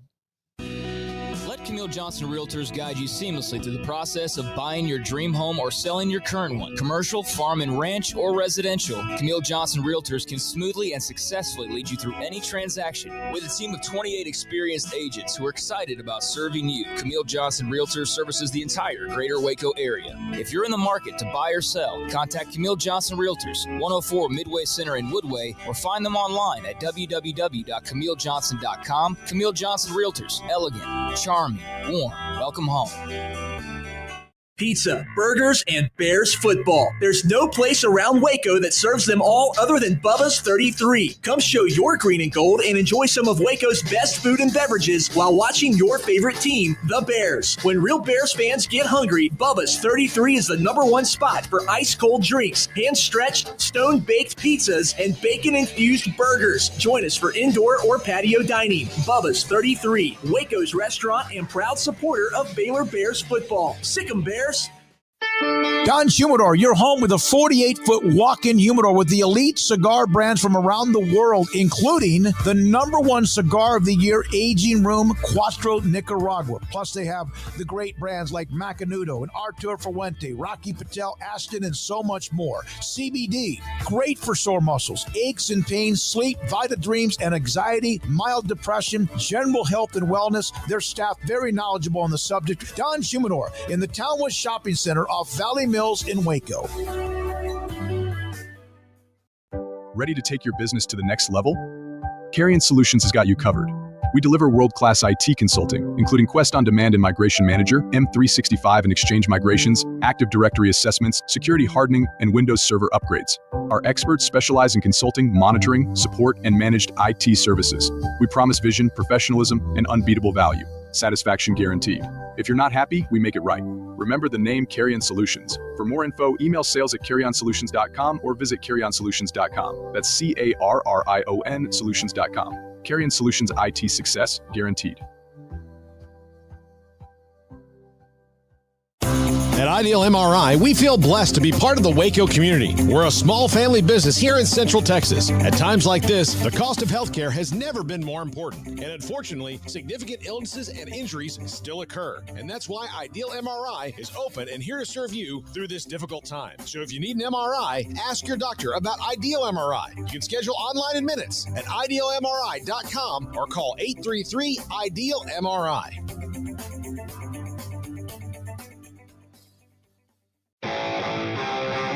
This is 365 Sports. Text us at 254-339-1122. The text line is sponsored by Riverbend Liquor and Wine, with the most extensive variety of craft beer in Waco. A hidden gem on Lakeshore Drive and 19th Street. We will see yet new odds on the Big 12 football, and who a specific part of Vegas thinks will win the Big 12. It's changed a little bit in some cases, but with La Tech headed to the Sun Belt Conference and all the still constant changes, we mentioned the Mountain West Conference in their preseason poll, and they in the Pac-12, they're not getting along. And it's, what's going to happen here, Paul and Craig? Is this going to be another one where, well, I mean, Texas and OU, there was a certain number. They didn't have to pay that full amount. Florida State, North Carolina, Clemson, if they would have left, they weren't going to have to pay the full amount. They always end up, and they didn't leave, negotiating. What's going to happen here? Well, you're talking about two different things. The argument at hand for the Pac-12 and the Mountain West is over poaching fees. You're talking about Texas and Oklahoma just getting out of their grant of rights and agreeing to leave early and coming to a settlement on that. And the Pac-12 and the Mountain West have tried to come to a settlement. They've had mediation, which was reported on, but the big hang up is over these poaching fees that the Mountain West says that they deserve tens of millions of dollars because the Pac, after coming together for the scheduling agreement, and this is it's like messy and complicated. Like if you're on the Pac-12 side, if you're an Oregon State and Washington State fan, you think that anything and everything you're doing is perfectly fine and it's just business. And then on the other side, if you're the Mountain West, you think everything that you're doing is perfectly fine and it's just business, when both sides actually have an argument that the other side's trying to take advantage of the other. So, and have been taken advantage of themselves too. So the basic gist of it is that the Pac was going to die. It had very little out there in front of it with just the two teams remaining and not a lot of answers about what the future held. And they needed some games on their schedule for a couple of years. And the Mountain West provided those games. Mm-hmm. The Pac-12 fan will tell you they provided those games at like, and I know this phrase is not the right phrase, but I'm using this phrase for that reason, dollars on the penny. Mm-hmm. So, you need help from these ocean waters. You need to be pulled on our boat. And it's like, as they start to pull you in, they go, that'll be $1,000. So, like they help them. Yes. But at what price did they help them? At like the steepest price imaginable. And so from a Pac-12 standpoint, they're like, yeah, you helped us, but you also overcharged us out the wazoo. And so you guys aren't the good guys. And then on the Mountain West side, they're saying, you would have drowned if not for us. You had nothing. You had nobody to play. Like, we saved your ass. And so there's like that kind of a back and forth that's going on. But when they signed their original contract, there was a part in there about if the Pac-12 tried to take Mountain West schools. And in the contract, I guess, that was signed, there was very steep prices if the Pac-12 were to follow through and actually go and try to poach Mountain West schools. And so what did they do? They went and they poached Mountain West schools, and they took Boise, et cetera. And then seems like UNLV stuck around because they were given this promise about the money that they were going to receive, and they felt like that was a better deal than jumping to the Pac. So that's all been what's going on. And so now they're arguing about whether these poaching fees are, and have been arguing and have been mediating and have been trying to come to an agreement on whether the Pac-12 actually owes them any money for poaching fees, because the Pac-12 says that's not worth the paper it was written on. That's not actually even legally enforceable.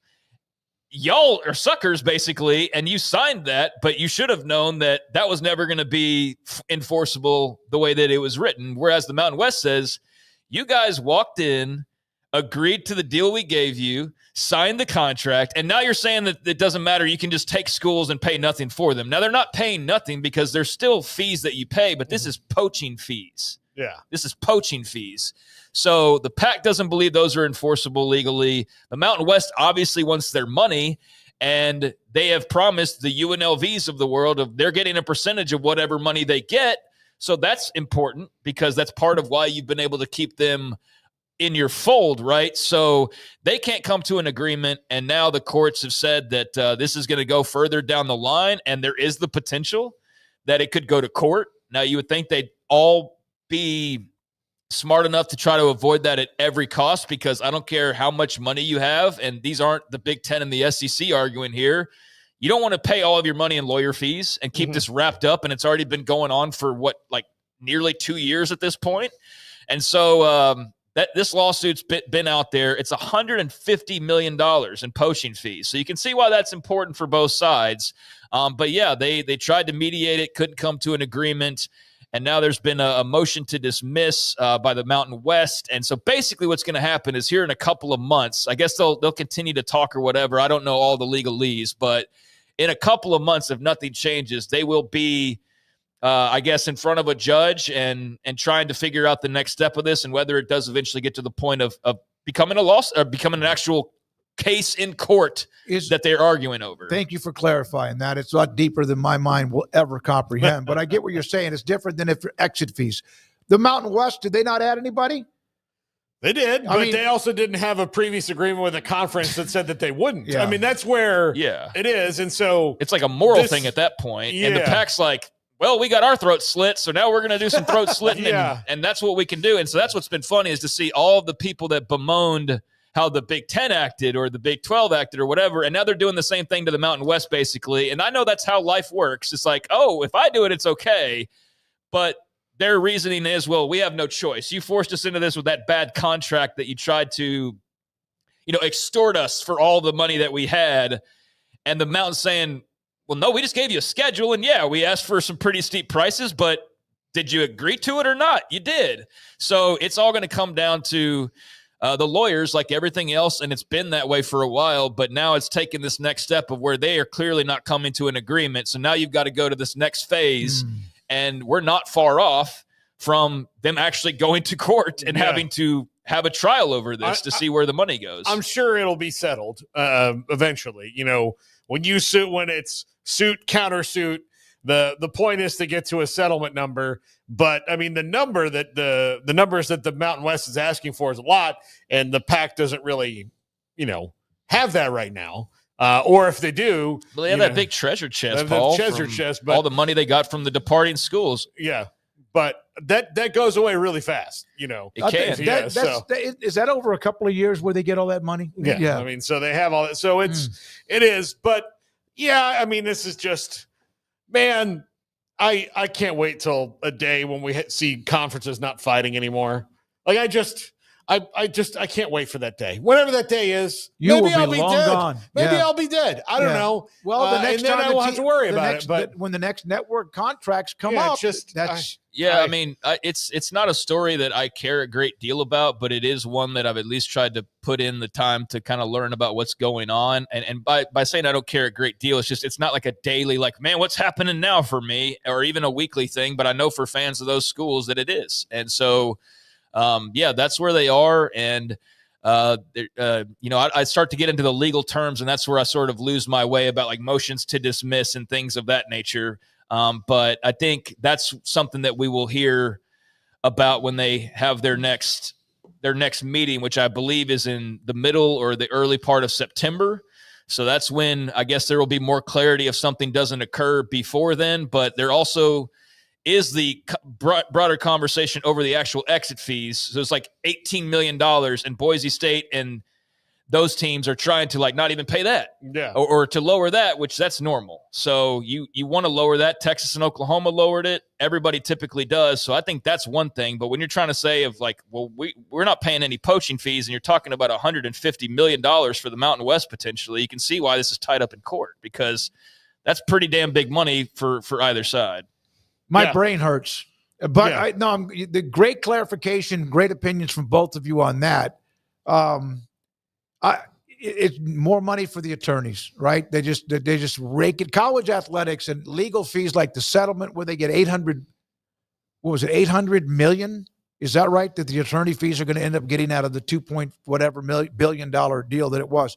Before we go to the Big 12 poll or the odds, Craig, you brought this up early in the day when we were about to start the show. Brett McMurphy, the Big Ten will not back off its preferred college football playoff format for 2026, guaranteeing that the Big Ten would get 4 automatic qualifiers unless the SEC decides to add a 9th league game.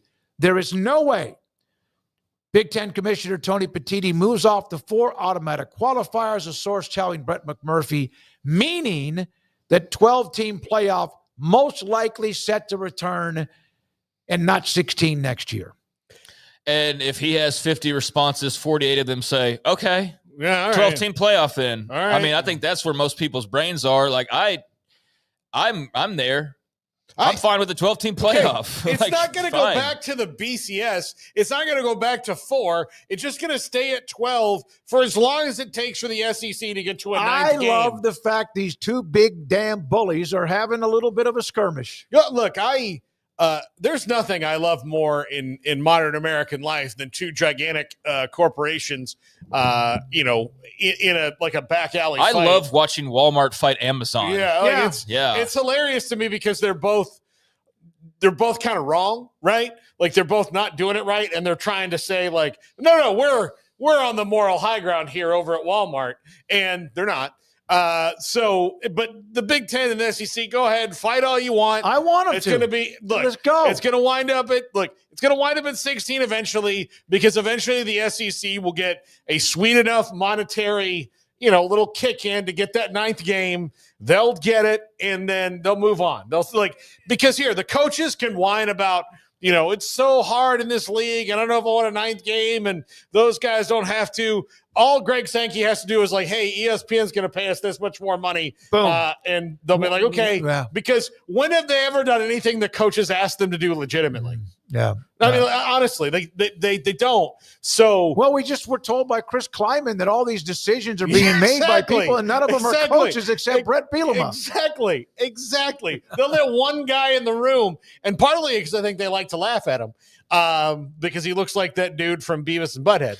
But I think ultimately it's going to stay at 12 for probably 1 or 2 more years, if that, and then they'll get to 16 once the SEC gets the money that they need to go to 9. That's what's going to happen. And guess what?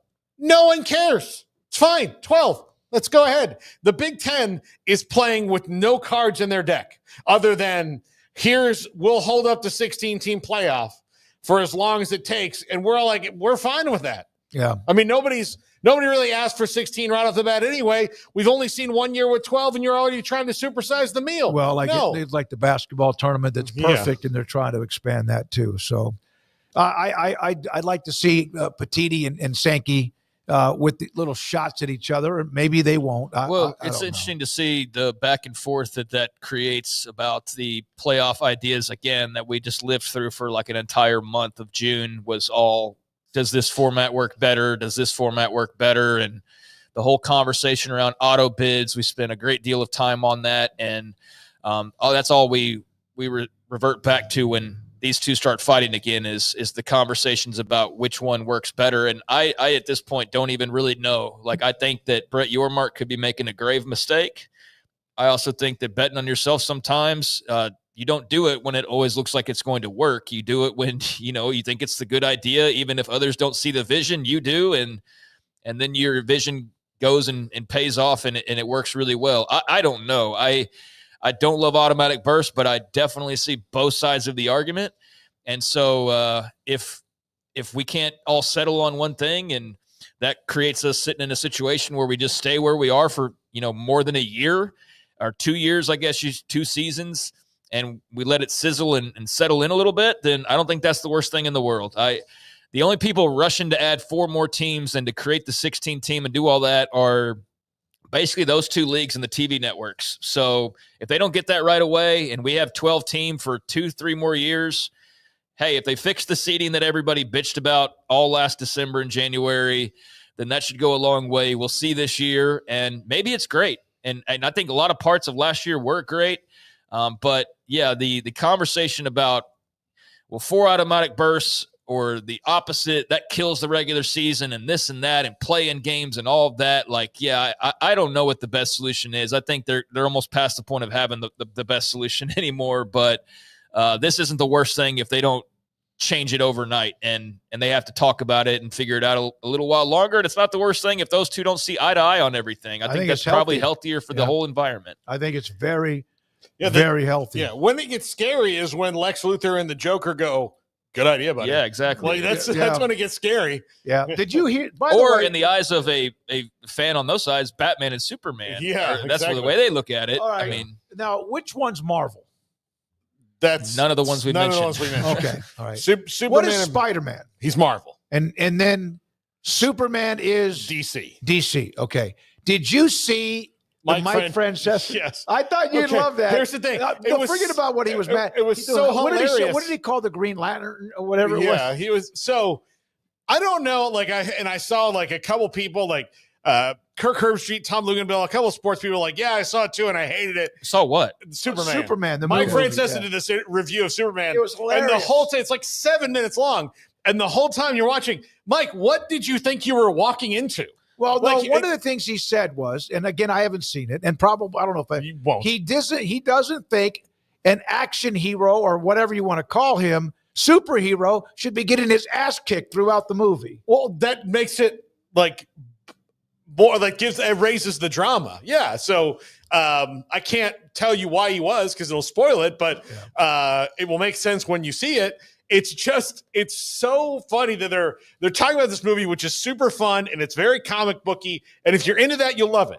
If you're not into it, like, 20% of the population is not, you're going to go in and say, what is this? But sometimes I think that he walked in thinking he was going to see Schindler's List. And I'm like, no, buddy, like it's a. I think maybe there's still part. Again, it's an action I comedy. may go watch it so I can give my expertise opinion. I think you just wanted to go watch maybe a comic type movie or so, or like some kind of Look, I'll just tell you, if you haven't seen it, it's a super fun movie. If you don't like superhero movies, you probably will not like it. Craig, have you seen it yet? No, you haven't gone to see it. Okay, Garrett, have you seen it? I'm not really a superhero guy. Yeah. See, so again, it wouldn't be for me. Brandon, have you gone to see Superman? You are going to go, though? I am going to go. Okay. All right. All right. Now, let's get to the Big 12. This is, by the way, our good friend Josh Furlong is the one that had this. Bet online. These are their odds as of now. Utah has moved to number 1 in the preseason odds to win the Big 12. There's Texas Tech right by, literally about as cutting like nose hairs. Then you have Arizona State, K-State, Baylor, and TCU. All of them are 9-1 or better. Then TCU and Iowa State, Kansas, BYU, and then down you have that group, Cincinnati, Colorado, Arizona, Houston, Okie State, West Virginia, and UCF. Sounds like somebody heard Kyle Whittingham talking about his offensive line. At the best he's ever had in his 20-plus years as head coach. That to me would be one of the reasons you say that. And look, every coach is going to talk up their team, but I do take sometimes when I hear a guy like Kyle Whittingham say something like that, I go, okay, well, he's not a guy who's given to like whims. He's been in this a long time. He's not a mind games guy. Yeah, I don't think he is. He's clearly confident. And Devin Dampier, Kim Coulter brought up to me. He's like, he's like, I know you're excited about him, but he's got a 2-to-1 TD to interception ratio. I said, I know, but I trust that the offensive line will be better and it won't be just him having to create all these things. So we'll see with Utah. I'm big on them. I think they're going to be really fun to watch this year. But again, if it was my poll, I wouldn't have them number 1 just based on got to see them like do it in this league and make it through. But none of it, like the league is so close together that none of our predictions and nobody's predictions are really, easy to make. I do know this. The last 7 teams seem to be about, you could mix them around, but those last 7 teams are the ones that you see in most of any of these that are in that group of the last 7, which means one of them will probably win the Big 12 title. Craig, your thoughts about this one? Yeah, I think everybody's pretty much unanimously put UCF at 16 now at this point. I mean, in pretty much everything that I've seen. And so having talked to some UCF guys last week, I think that they would tell you that they're very self-aware. There is a massive boom or bust factor with Scott Frost. It's not really an in-between.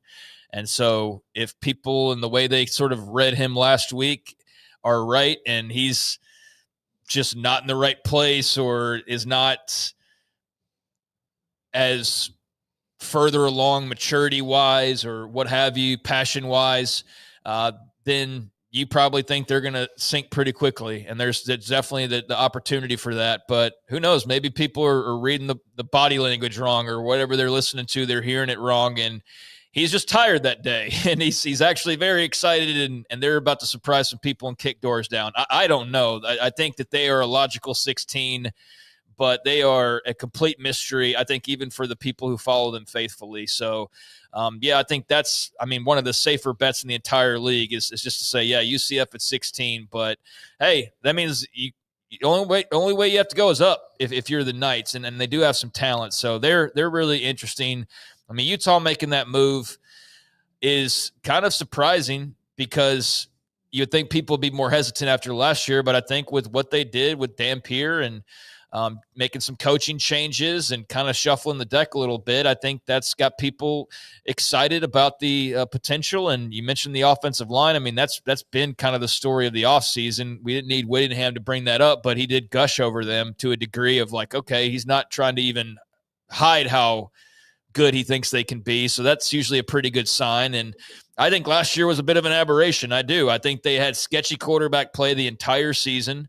And I think they would have been much better if Cam Rising would have been healthy, or if they had just known going into the season he wasn't going to be there at all. So I do think there's a bounce back in store. I don't know about first place, but that is very interesting to see that move following last week.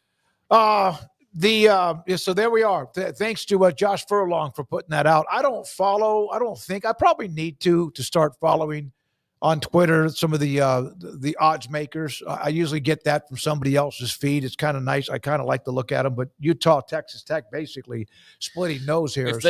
If they win, boy, there's going to be some podcasts that just have no material. And there's going to be some fans across the Big 12 who are just eating receipts left and right after last year. Or it's just going to be more piling on to Utah like it became last year when they started to slide. And so, if they jump up and get into the Big 12 title game, then they're going to be receipts galore from the handful of Utah fans that kind of gave them the image they had coming into the Big 12 as far as. Yeah, they're the most hated team in the Big. They're the most hated fan base, I think you could say. Fan base, for sure. Well, and they would probably tell you that it's like the same 5 people that give them that percent. It is though. It's not like the whole fan base is out there just talking to us. It's like it's the same 3 or 4 people.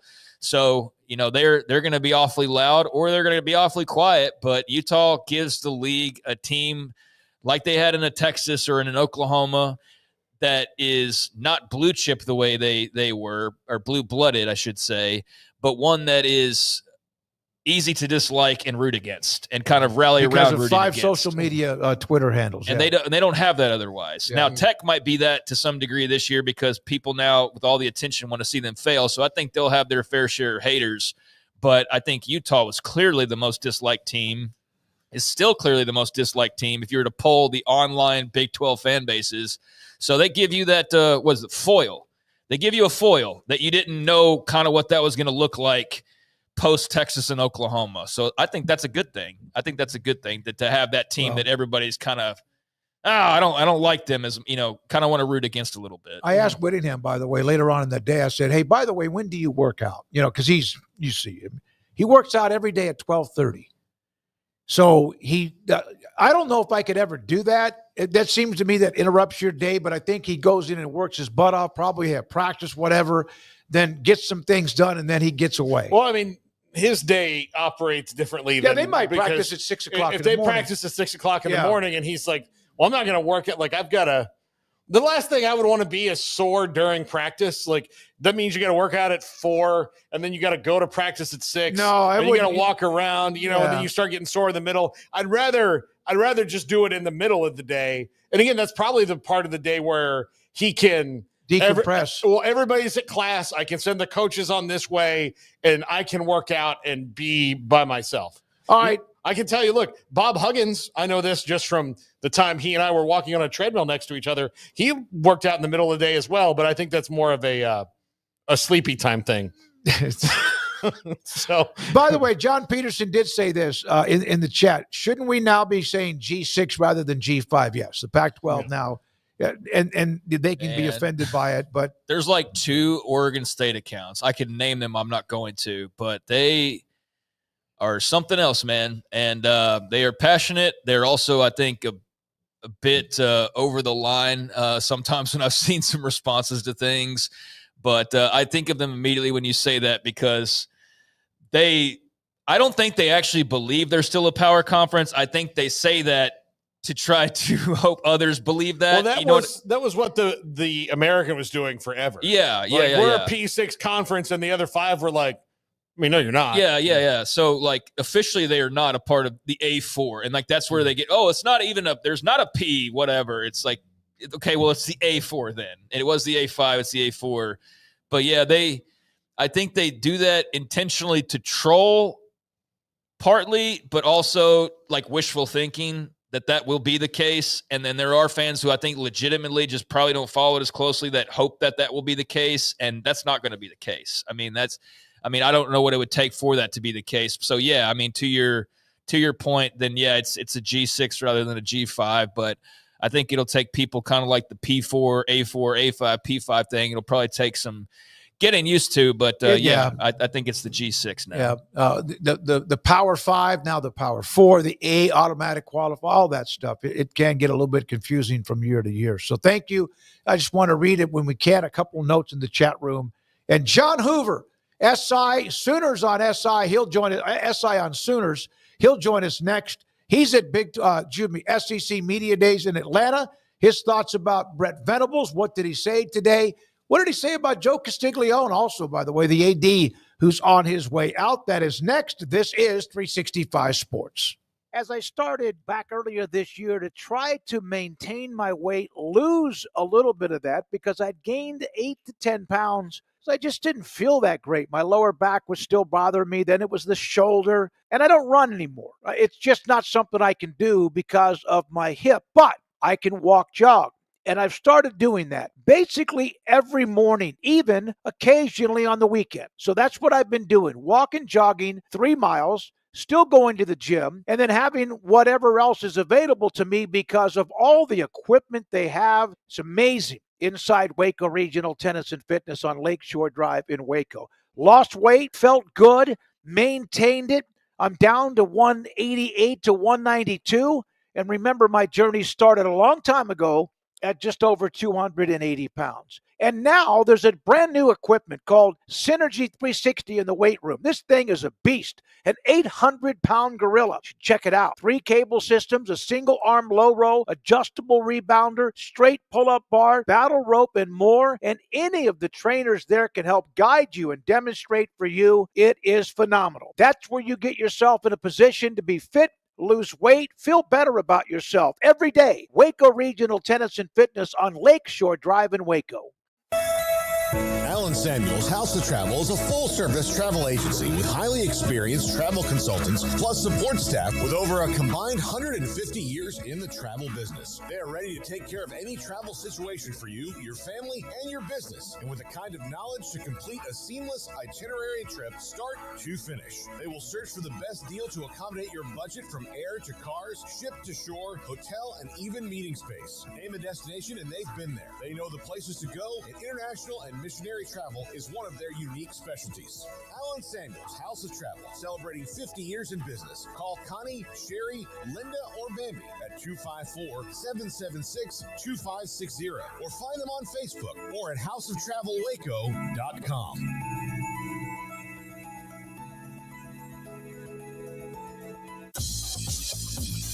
Baylor Scott and White Southwest Sports Medicine Orthopedics, the team physicians for Baylor Athletics, diagnosing and treating all sports-related injuries, including concussions. These specialists also provide orthopedic services for athletes and non-athletes alike, whether it's knee or shoulder pain, a wrist injury, orthopedic spine care, and even an arthritis and total joint clinic. Trust the doctors Baylor Athletics trust. Baylor Scott and White Southwest Sports Medicine Orthopedics wants to get you back in the game.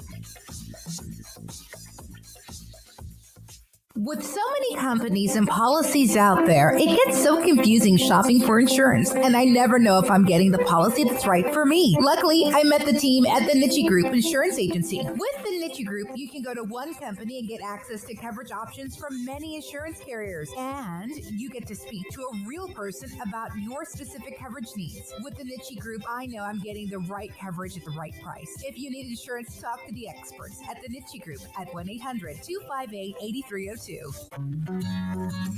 Established in 2007 and independently owned, Alliance Bank Central Texas is committed to helping families and businesses meet their financial goals. From their tellers to their board of directors, they know the importance of superior service and competitive products. Customers have confidence knowing that their financial needs are in good hands. It's your bank, Alliance Bank Central Texas, with 2 Waco locations, 4721 Bosque Boulevard and 191 Archway Drive on Highway 84, and at AllianceBankTexas.com. Member FDIC and Equal Housing Lender.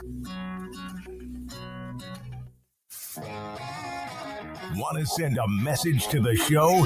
Jump in the Rudy's Country Store and Barbecue chat room.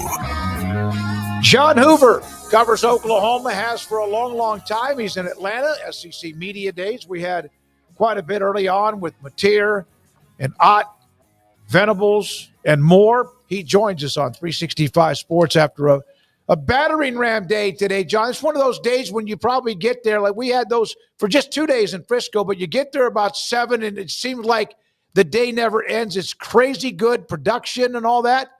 But how are you doing? Are you on your way down now? You're not. Are you done for the day? Yeah, we're pretty much wrapped up for the day, putting the final touches on just trying to get it all in. You know, when I used to work for the Tulsa World, I was there 24 years, and we had one of those old school from the 50s and 60s sports editors, and he didn't know anything about design, he didn't know anything about layout, he didn't know anything about what an aesthetically pleasing newspaper looked like. But by God, he knew how to get everything, and I mean everything, in the paper the next day. He had a special gift for it. And that's a lost art these days. In newspapers, that's an absolutely lost art. You guys know that. So that's what I'm trying. The YouTube channel, we've got the website. We're just trying to get it all in, man. I learned, and this was from back in the days of even doing TV, I'd shoot Cowboys training camp or practice or whatever, and I'd have like an hour of video, and you only use about 3 minutes. And I finally learned that less is more, and it makes it even better and more efficient. John Hoover there in Atlanta covering SEC Media Days. What did Brent Venables say that you thought makes sense or that you thought was more interesting than anything else? Brent is, above all else, he's always positive. And I don't mean like Pollyanna pie in the sky positive. I mean like he truly believes this is going to be a good season. They're going to win a lot of games. They're going to make some noise. They're going to chase a playoff spot, all that good stuff. He believes that, and he should, because he's the one behind the scenes putting in the work, making sure he's got that work ethic, right? He's Brent Venables' defensive genius, only now he's a head coach. So it's the same thing, only it's more amplified. So his positivity exudes, speaks. He's got reason to be positive in that they've got a kid at quarterback who everybody has spent the offseason looking at, close film, breaking him down, breaking down those clips. And John Mateer, when you see his Washington State stuff last year, he looks like the real deal. He's been called pretty much on consensus the best quarterback in the SEC. I'm like, okay. I mean, I love those clips too, and I retweeted that little video that was put to music, and he's running up and down the sidelines and, doing the Baker Mayfield arm waving thing. He's a fun dude to watch. But then season's almost here, and we've come to the point where everybody has seen him now, and everybody's like, yeah, he's probably the best quarterback in the SEC. I'm like, okay, maybe this is going to be a better season than I thought. I'm on stuff like that, you know. I'm always the guy who's the naysayer and the doubting Thomas and all that. That's just my nature. But listen, he's a punt. If those receivers that they went out and got to replace all those injured guys, if they're good, Oklahoma's offense is going to be fixed this year. So do you feel they've got the depth around John Mateer to see and look, they have to be way better on offense, but they don't necessarily have to be Baker Mayfield, Kyler Murray good with the defense they have? Yeah. And they went out and they got like 4 or 5 receivers who played, you know, at like Southern Illinois and, you know, Arkansas Pine Bluff. You know, they went out and got some. Whoops, we lost him. Kind of might be like in a hotel lobby or something like that, where you get those walls that are like thick. We'll see if we can get him back on with us on 365 Sports. Best quarterback in the SEC. Who would be in that conversation besides Nussmeier or Lenore Sellers? Yeah, that's what I thought. DJ Lagway. Or DJ Lagway. Yeah, DJ Lagway. We'll see once we get more and more evidence from Arch Manning on whether he's in that conversation. They've got a bunch too. I mean, the Big 12, we've discussed it, but they've got some. They've got some alphas. Do I think that John Mateer, Ben Arbuckle can get to that point? Yeah, but a lot has to go their way. But he does not start, to me, the best quarterback in the SEC, right? Like you don't. No, I think he's already starting to get a little bit overrated, to be perfectly honest with you. Yeah. John Hoover rejoins us again. John, you mentioned, we lost you there for a second. Sorry about that. Mateer, the best quarterback in the SEC. Is there almost now a little bit of overhype on him until we see what he does in that offense and does it well? Yeah, I think that's fair. He played in it last year. Oklahoma's new coordinator was his coordinator at Washington State, Ben Arbuckle, Texas kid. So, you know, up in the Panhandle. But yeah, Arbuckle's offense is good. Arbuckle is a snappy play caller, all that stuff. And he's got Mateer. He's got a year. Well, actually, Mateer has 2 years studying under him, or 1 year behind Cam Ward. So yeah, I mean, all indications are this is going to be miles and miles, galactically better than last year because of Mateer. And he's going to make those receivers better. They also got guys, the best running back in the portal, and Jaden Ott out of Cal, a 1,300-yard rusher 2 years ago, sprained his ankle last year. But 2 years ago, his first 2 years at Cal, he averaged 5.5 yards a carry, 5.3, something like that.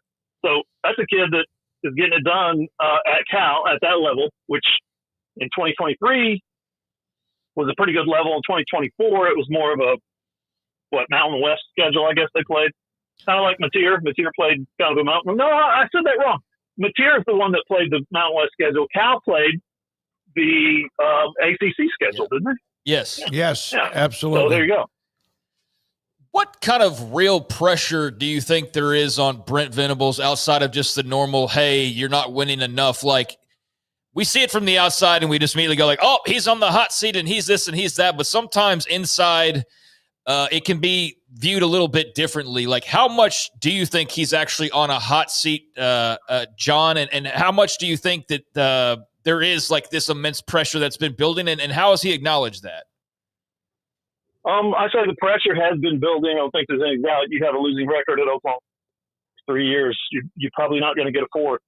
He got a fourth because the guy who hired him, Joe Castiglione, the athletic director, who recently announced he's retiring in the future. Yep. Here's what I think, guys. Joe doesn't want to be the guy that has to fire Brent. I think Joe sees that they're playing the arguably the number one hardest schedule in the country. You're looking at a 5, 6, 7 win season as a potential, not great. And I think Joe has looked at the big landscape of NIL and revenue sharing and the possibility of having to cut programs, having to cut, I don't know, wrestling, women's soccer, all that stuff. And I think Joe has looked around and said, I don't have to fire Brent or cut those programs. I'm 67. That would make it easy on everybody if I just retired. And then Brent is kind of left to, for lack of a better word, twist in the wind.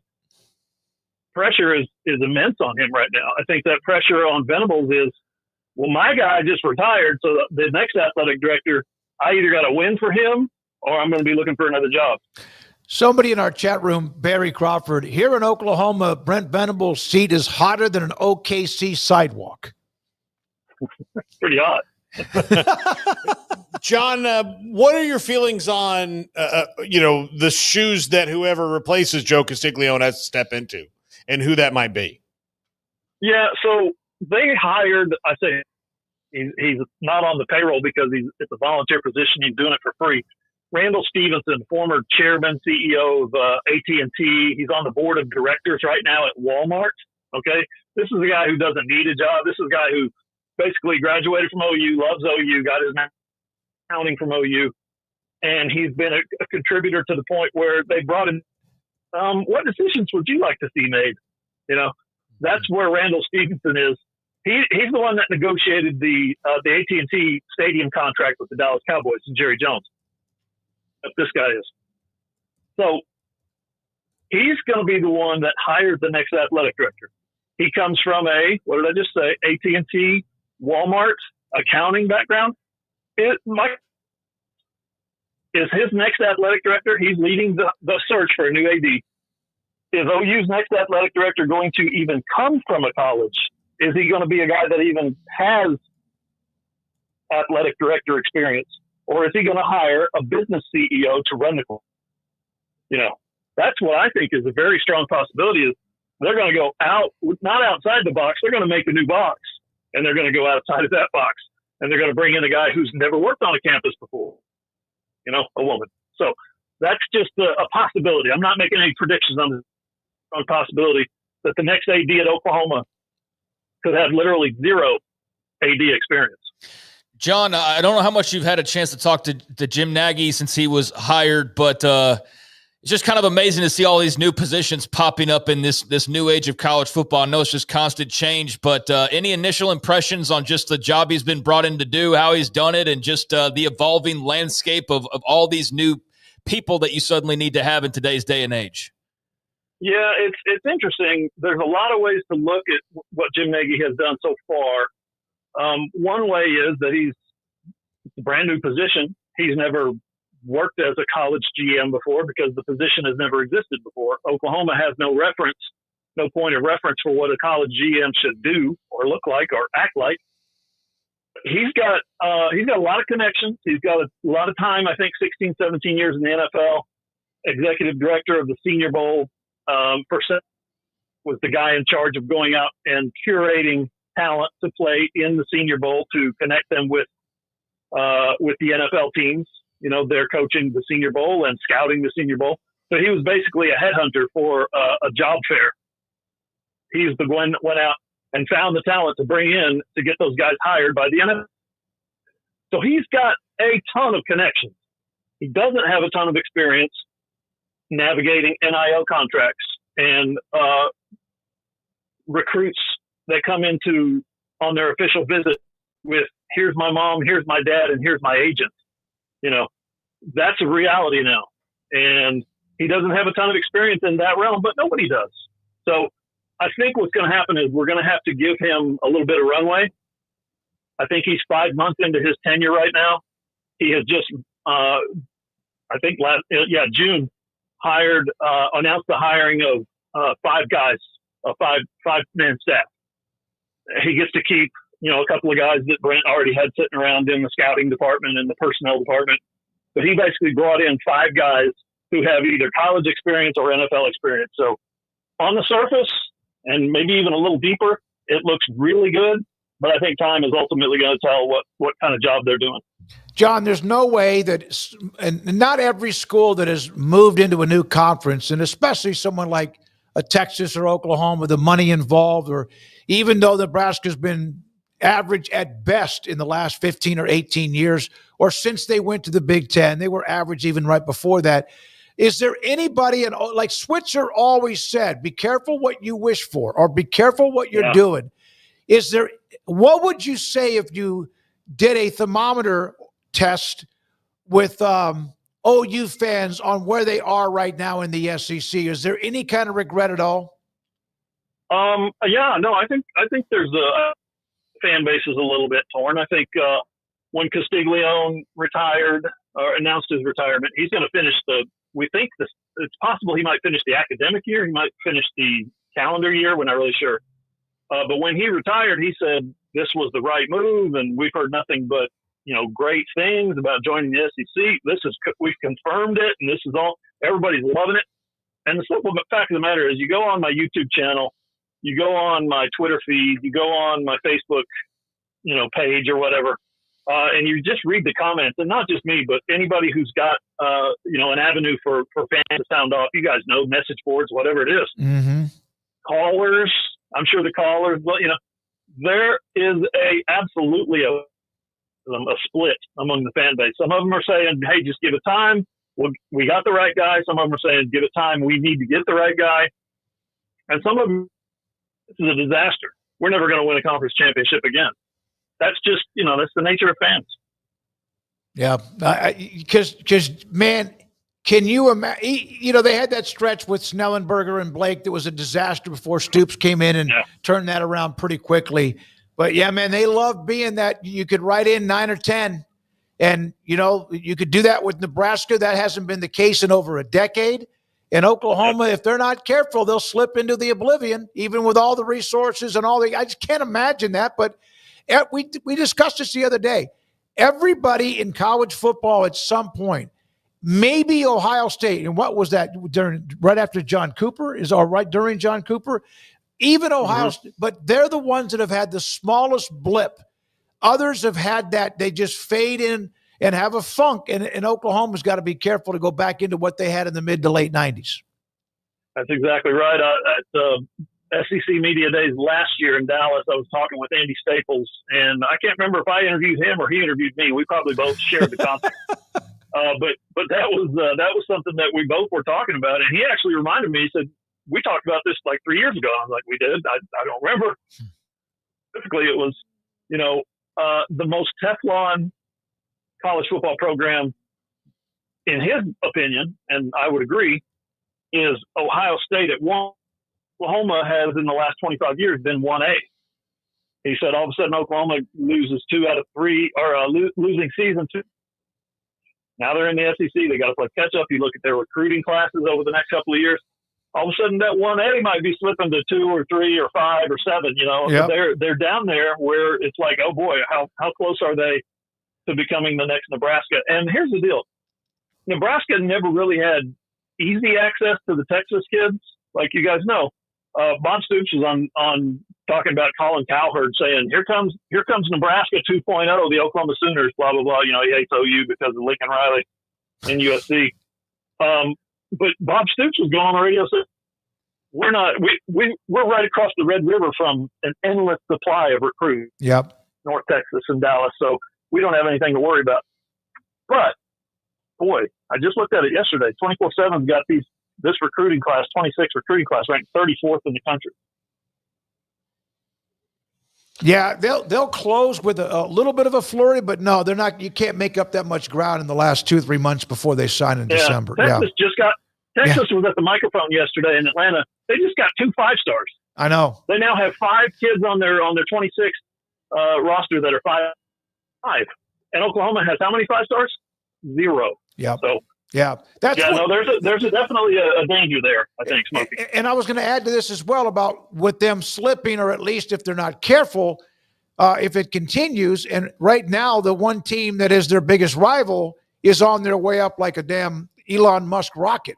Yeah, that's right. That's 100% right. Yeah. They're having to fight not only their own demons, with navigating the new conference and catching up in recruiting, and now they got to find an athletic director and build out their program. Yeah, the number one rival is on a speed ship. Absolutely right. They are. Well, they better hope it's an Elon Musk rocket. It's 50-50 is going to blow up. Oh, Paul. True. I mean, look, I watch the news. Some of them go, some of them don't. Just like before the Apollos. It's funny. Oh, my God. Could not resist. I could swear Elon had his hand on the pen and was hovering to sign that deal to put that thing in Central Texas, Paul. And He just put his pen down. I just heard him put his pen down. It's already here. We've got SpaceX in McGregor. We hear it. We rumble. I'm a little behind. I apologize. Rumbles the walls. Nobody complained about the rumbling until about a year or two ago. All right, thank you, John. Appreciate your time. All right, guys. When I hear it, I go, yeah, that's progress. I think it is. Garrett doesn't agree either. No. Good God, you guys. When we come back around the corner, it is Tim Brando and much, much more. We'll also today look at which LSU. It's LSU on the docket when it comes to their schedule. I don't know. We might have to punt on LSU. Yeah, we're going to have to punt, or we don't need to take a break right now. You want to? You can't. We wouldn't be able to get LSU in time between here. I don't want to squeeze them in like 6 minutes. No, I don't. I don't want to do that. So I don't want to do that. We can throw more dirt on Oklahoma if y'all want to. Y'all want to keep doing that for 5 more minutes? Basically did. Tomorrow, Arkansas, Kentucky, Missouri, and A&M will be on the clock at SEC meetings. I think Wet Blanket loved that segment. No, Hear about how things could go horrifically wrong for Oklahoma in the coming years. Yeah, I mean, that's what they signed up for. And again, said it earlier in the show, not going to not take the invite, but you knew walking in that there was just as much of a chance of kind of being I guess average as much as there was of being as good as you were or being bad. And there was not much chance for them to be all that average in the Big 12 more often than not. They ruled the roost for a long time. Every few years, a Baylor, a Texas, a TCU, whoever, Oklahoma State pop up and make things interesting. But I mean, it was pretty much their league, and to the point where they got bored with it. I mean, to hear the fans like we're tired of playing Iowa State, we're tired of playing Kansas, we're tired of playing whoever, and I get that. So they've got their bigger games, but what did we say all along with that? Of like, you got the bigger games, the more money, but it's not all going to be sunshine and rainbows necessarily. And so, what are you potentially sacrificing? You're sacrificing being Oklahoma and 10 wins every year and Heisman trophies left and right and all these things. So you got more money, you got bigger games, you're going to have more money flowing through Norman because now here comes Auburn and here comes Alabama as opposed to here comes, whoever I want to piss off here. But yeah, the way that he put it of there was before NIL, like two, or if you wanted to rank the programs on who's like the most storied and also steady, then yeah, Ohio State would be one. And then Oklahoma would have been a very strong number two, especially since Nebraska had already exited stage door right like 15 years ago. Mm-hmm. But now, yeah, they're definitely not number two. And Texas isn't for sure ahead of them, whereas before you wouldn't have said that. But now NIL land, they are absolutely, and it's not even a question, ahead of them without the successes that they've had. I think that's something that puts Oklahoma behind an 8 ball. That is something that a lot of other schools are having to deal with. And so it just amplifies what was already just your normal issues of, is this the right coach? Is this the right direction? But now you add in all these accompanying pieces to it, and it's a much more complicated problem to solve potentially than it was when, hey, we'll just change head coaches. Mm-hmm. Well, now change head coaches, fix your NIL, be better in the transfer portal, this, that, and the other. And so that's what they're looking at. We've discussed the spine of a university that the president or even the board, the president, the AD, and the football coach have to all be aligned. And right now it's just like you need to go to a chiropractor. Well, no, I mean, they're aligned. I mean, Joe Castiglione's been there for 20 plus years, but yeah, now he's going to be leaving soon. And so, John Hoover was suggesting he might be leaving because he didn't want to fire Venables. Well, I mean, that's very possible. Yeah. And if you didn't have one of your first thoughts become, well, damn, that's not good news for Brent Venables. And I don't know what you've been following because, yeah, you see the athletic director go, that is typically not great news for the head football coach more often than not. So, yeah, he wins, everything's fine. But if he doesn't, then, yeah, we're at the point now where they are going to have to make some things happen because another year of 6 and 7, and that's 3 out of the last 4. And, I mean, that's just not where they've been since the 90s when it was as bad as it's been in the last time. Even if you have to change, and I can't imagine they don't change if that happens again, that means you are the possibility of slipping in the mud even deeper because that means there's no guarantee unless you're going to hire Saban that anyone's a fix for him. Yeah. All right. When we come back, Tim Brando. It's a Brando Wednesday. Phil Bennett was with us on Monday. Tim Brando coming up in the next segment. This is 365 Sports. Alan Samuels, Dodge Chrysler Jeep Ram Fiat. In fact, I just saw Ted Teague sent out It's a new TV commercial that will run on the show starting hopefully as early as tomorrow. But they have incentives on a lot of pre-owned vehicles. That's where I bought mine, 2017 Ford Explorer, and it's Allen Samuels Dodge Chrysler Jeep Ram Fiat. I was looking around my Tahoe I had that just finally just said I had enough. And so did the car did, and then I did too. I was looking around the lot with AJ, and we're looking at new cars. I didn't know if I wanted to get a four-door. I didn't want to get a pickup truck. That's not me, even though, man, some of them now look like they are just big, beautiful SUVs. So looking around, all of a sudden I saw this group of pre-owned cars, and one of them just basically, I was like, wow. And the price in the car was really low. And I'm like, okay, is that just some cheap thing? No, it was just a good time for me to look at that car, the windshield, and I've had it ever since. They have a great group, a tremendous large inventory of pre-owned and, of course, all sorts of other great trucks and cars and SUVs. Allen Samuels, Dodge Chrysler Jeep Ram Fiat, Loop 340 east of 84 in Waco. Automatic Chef is your local vending, office coffee, and micro market provider, delivering outstanding service to break rooms all over Central Texas for over 50 years. Automatic Chef brings the best products to your location at the best prices. With hundreds of choices in fresh food, coffee, snacks, and drinks, let Automatic Chef tailor a break room solution to your needs. Make break time great again with Automatic Chef. Automatic Chef Canteen, 6900 Imperial Drive in Waco, or online at automaticchef.com.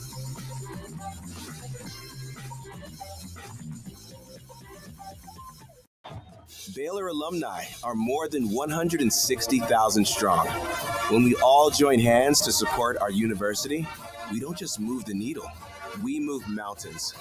Working together, we create life-changing opportunities for students on the field, in the classroom, in the laboratory, and in life for generations to come. So get connected, get involved. Learn how at baylor.edu/alumni. There are 26 letters in the alphabet, over 600,000 words in the dictionary, and just 3 of them said together can change everything. Let's order pizza. Those 3 words lead to dough made from scratch and 3 fresh signature cheeses that blanket golden crust in a heavenly melt on Marco's Pizza that'll blow your mind. So visit marcos.com to order and stop by Marco's Pizza in Belmead, China Spring, Woodway, and in Robinson. Marco's. Pizza lovers get it.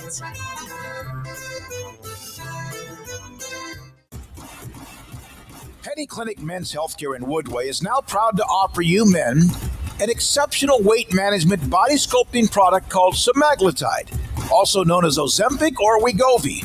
Semaglutide is an FDA-approved weight management medication. Once-a-week injections of this powerful medication offers an average body fat weight loss of 20% within the first year of treatment. In addition to body sculpting, semaglutide also normalizes blood sugars and has the clinical research proof of reducing blood pressure, cholesterol, stroke, and heart attack risk. If you're like most men and you have stubborn fat that will just not respond to typical diets and exercise, then help is finally here. Semaglutide, affordable, highly effective. Google search Penny Clinic Waco and reach out to the Penny Clinic team today for a free consultation with Dr. Penny to see if semaglutide is right for you. Go to pennycliniclowt.com.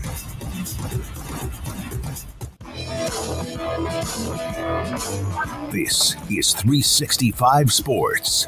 Enjoying the show? Hit the like button and subscribe. And here we go. It's a Brando Wednesday. Hope you don't mind the guns. I hope you don't mind the shirt. I just got back from the grocery store and really just didn't have time to change. So I apologize. I'm glad you're in Louisiana where you don't need a permit for those guns, Tim. Yeah. That's exactly right. Yeah, these are golfer guns. That's what these guns are. Anyway, good to be with you. How many games have you done? And I hope there's more than 0. John Mateer at quarterback, watching him at Washington State. That's what I thought. Yeah. What are your thoughts? Obviously, anything would be an upgrade for them at quarterback compared to last year. But your thoughts about how much he can give them some juice? And I don't think that Jackson Arnold's going to be bad in his move. I think that was a good move for him. I really don't. And I'm going to tell you, I think Mateer is a difference maker. I think Oklahoma qualifies as a sleeper pick this year, big time. Because, and I don't mean to play, maybe be in the playoff, but I mean, to have a great year, to have their best year, certainly in the short span of time that they've been in the SEC. But he's quite an athlete. I mean, he's got some Tebow qualities to him in terms of his athletic gift, okay, of running the football, running with power, design quarterback runs. But in addition to that, he's got a gun. He's got an absolute gun for an arm. So, and here's the other reason I like Oklahoma as a sleeper is even with the schedule being what it is, it's not last year's schedule, and they have Arbuckle with him. To have your offensive coordinator coming with you, that's huge. And that guy is a rising star in coaching as an OC. So the combination of those two, which enables Venables to really spend time on the other side of the ball, which is what he wants to do anyway, is tremendous because Brent Venables is still one of the top defensive minds in all of college football. This was, to me, I look at this hire for Oklahoma of Arbuckle to go along with the transfer portal pickup of Mateer, similar to what Stoops did when he came in after being the defensive coordinator for Spurrier at Florida and bringing in some guy named Mike Leach that people were still wondering, who is this guy, who had been with Hal Mumme at Kentucky. I think it could be that transformational for them. Tim, Arch Manning made his SEC Media Days debut yesterday. He has got so much hype around him. What would you say is the most reasonable expectation for him in his first full year as a starter, given that it's a lot of guys on that Texas roster's first full year as a starter? Now, the schedule's unbelievably tough. You know that. Yeah. I do believe, and it's notably tougher than it was a year ago for Texas, largely because of where the games are played as opposed to who they're playing.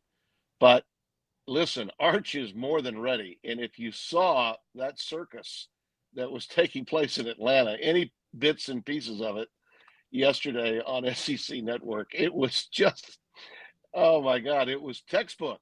I mean, he was as sharp as any kid that could ever be thrown into that situation.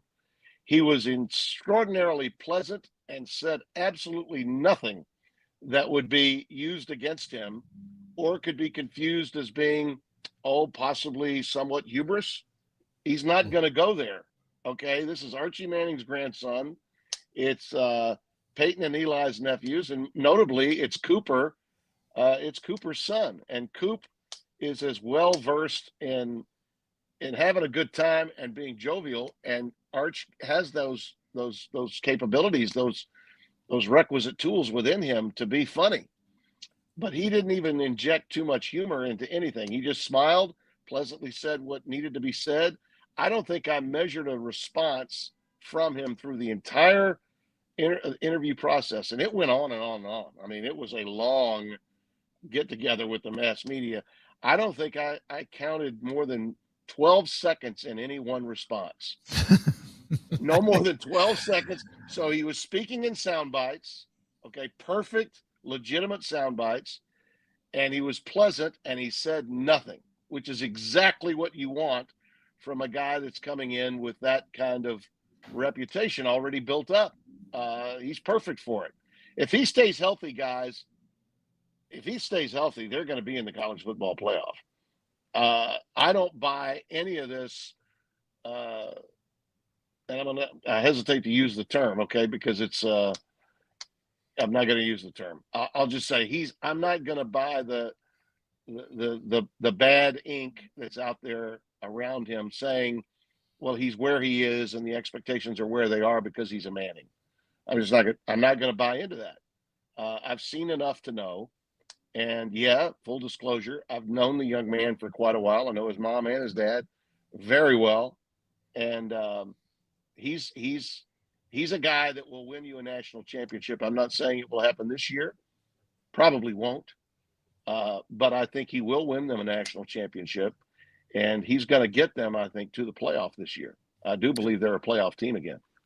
Tim, I know that the playoff and all the scenarios have been talked to death this offseason in a lot of different ways, but there's, out there, because it is SEC Media Days, of, hey, Petitti's not backing down, Sankey's not backing down. Yeah. It's a matter of, who blinks first. Are you okay if we just sit at 12 for a little while? No, I think we need to go to 16, and I think we will.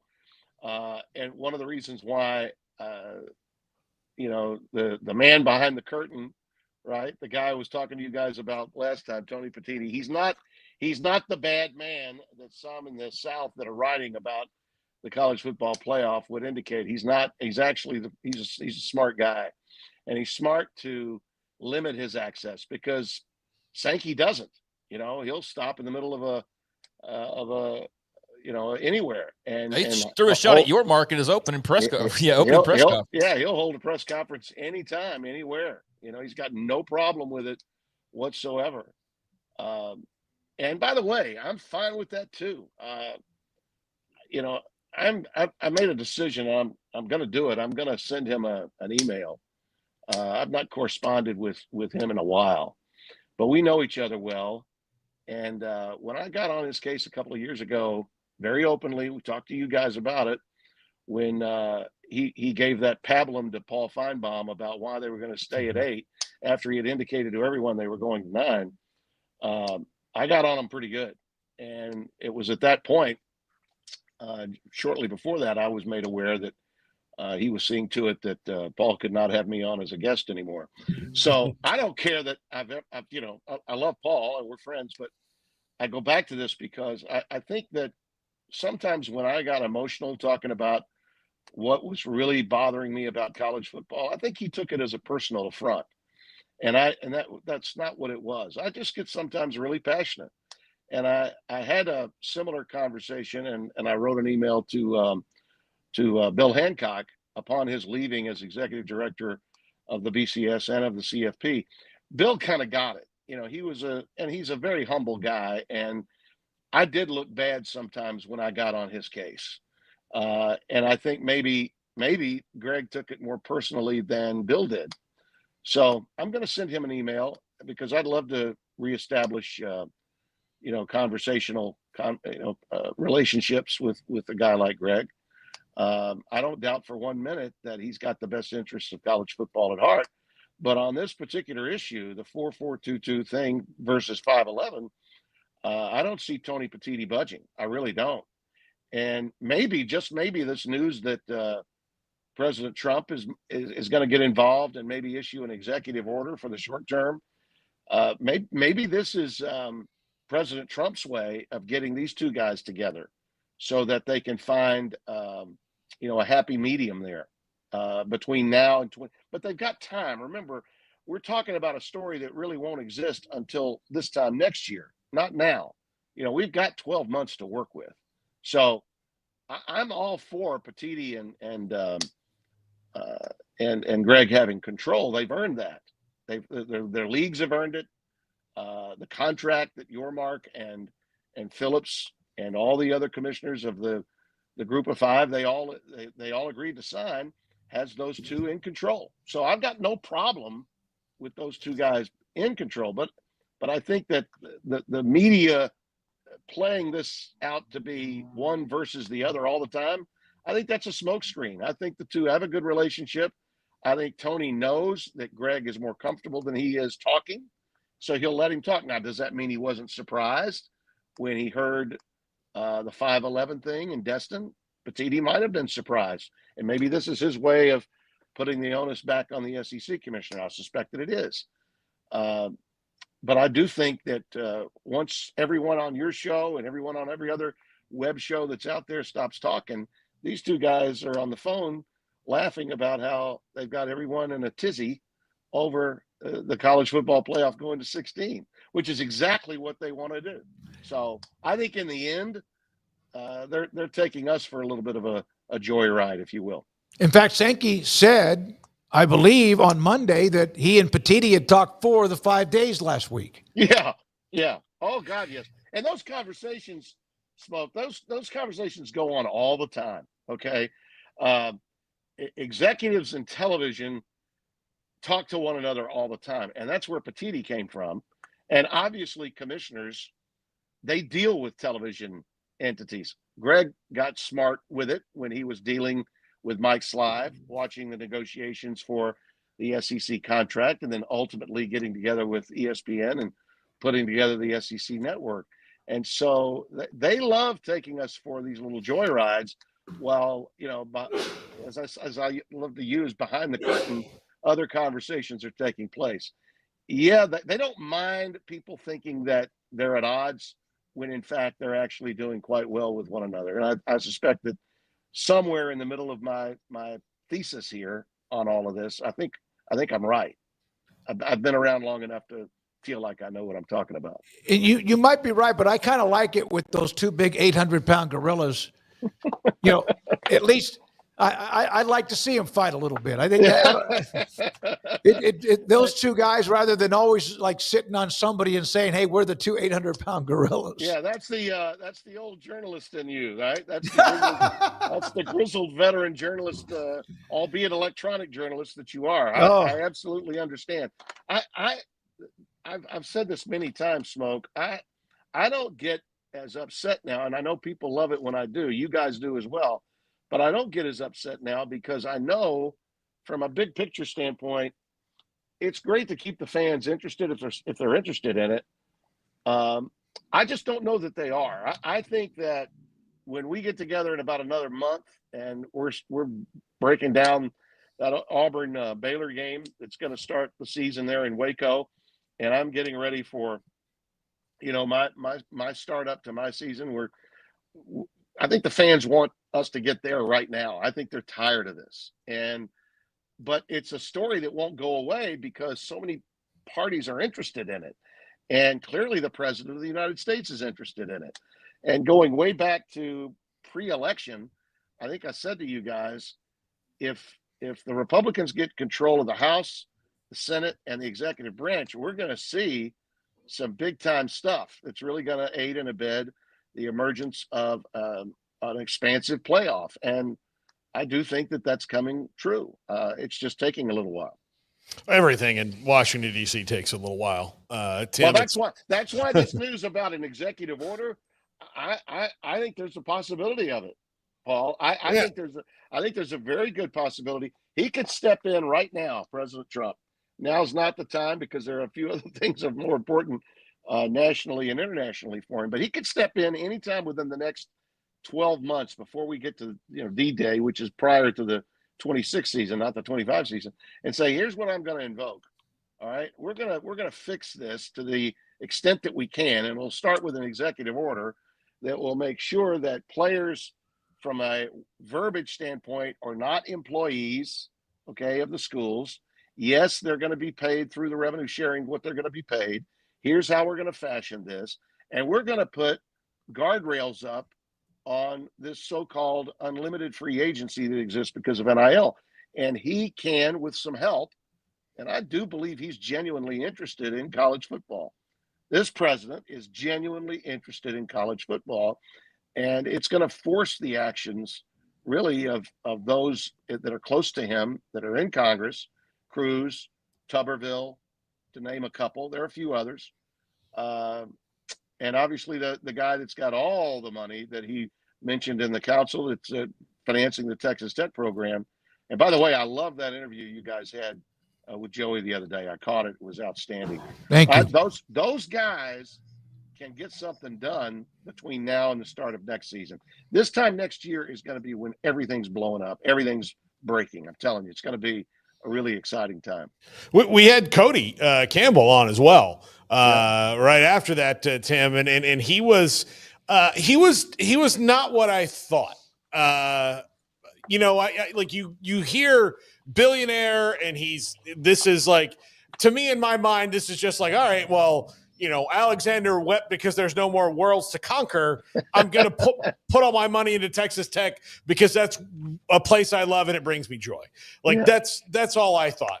But no, he's genuinely interested in saving all of college sports and has a really good idea that I think is weird that no one will listen to. Because they're so ingrained in this conference versus conference battle. Yeah. And he's like, look, if my plan works the way I think it will, everybody, including those two leagues, will make more money. So they shouldn't stand in my way. Right. It's just so hard to get people out of. Their job has been to just talk about themselves for so long that they haven't stopped and thought like, oh, is there something that we all make more money? Yeah, not unlike Joe Moglia, who created really the success of the G5 at Coastal Carolina. Mm-hmm. These are guys that understand, and their business acumen is so tremendous that they're wired in a way that they can think of things that only we can speculate about, that we certainly don't completely understand. I mean, I really don't, but I do keep up enough with what's going on to see what's, in our future as it relates to how it affects our sport. I never doubted for 1 second that we were going to 16. If you notice, they've thrown out this smoke screen now that 14 is still on the table. That's just another way to keep people off balance. They're not going to go to 14. They're going to go to 16. I mean, one of the reasons they've got to go to 16 is because now the coaches are getting a smell of it. They've all been to their meetings, whether it was in Frisco or it was in Destin, or now they've had their media days, regardless of where it was, Amelia Island, if you were the ACC, whatever. And these coaches have caught wind of it, and they're like, oh, yeah, 16 is great. We like that. You guys figure out the 4-4-2-2 or the 5-11, whatever. We want 16. So, the arguments that used to be out there, you're not hearing about that. Well, what a long season. And, what are we going to be doing to these athletes? And, they still go to school. You're not hearing any of that anymore. That chirping that chirping is gone. Okay. So it's a different world that we're living in now. And I think it's, like I said, I'm really pumped about not just this year, but where we're going. I think the reports of the demise of college football and college athletics as a whole is grossly overdone, oversaturated, and filled with excrement. It's like if you say it long enough, then eventually you'll be right, kind of a thing. Is where I feel like we are. What did you think about La Tech's moves to the Sun Belt? Loved it. And speaking of, you were talking about this, how provincial fans can be. There was pushback on this initially from Old Dominion, from Marshall. And listen, those are proud programs. I get it. I understand it. But what were they doing? What are they doing in that league? They're protecting themselves. They're protecting their flanks. Texas State did what they felt they needed to do. And by the way, the Pac-12 in making their move and invading a lot of the Mountain West, and obviously the big get there was Boise State. Now it's going to be a while. It doesn't happen this year, but it's happening.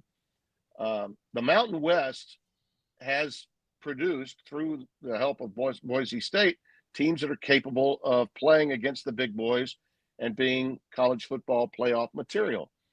The Sun Belt has that opportunity. I think since the American Conference got hit the last time by the Big 12 and Mike Oresco left, their claim of being the best of the G5s is gone. But they still have the best G5 television contract by a long, long way, okay? The distance between that television deal and what the Sun Belt has, what the Mountain West has, and the Pac-12 will have is still pretty, the margin's pretty large. So I would, without question, believe Louisiana Tech, because of its history, because of its proximity to schools like Southern Miss, the Raging Cajuns down in Lafayette, and certainly where I went to school at ULM is huge. And regionality for those schools, fellas, does what? It saves them money. Okay, it keeps them from, when they're in conference play, having to take long trips, because they've got to be smart with their money. Yeah, they've got some, but they don't have as much. And in order to use the money that they do have properly, they need to find ways of saving some of that cash in other forms. Louisiana Tech, when it left, people forget this too, the history. When Louisiana Tech left the Sun Belt 25 years ago, the WAC was a big deal. The WAC conference was strong and had, they could throw up BYU in 1984 and Robbie Bosco and all that. That's all changed. Okay, the landscape has changed a lot since then. When they landed in Conference USA, they had some really good years, But the league has consistently come downhill. They've changed commissioners. I'm not sure about the strength of that. But those schools are going to be really happy with the way those schools on the eastern side, Louisiana Tech, and listen, they're going to help ULM perform at a higher level. I think it's going to be true for all the schools that are in the Mississippi, Louisiana region.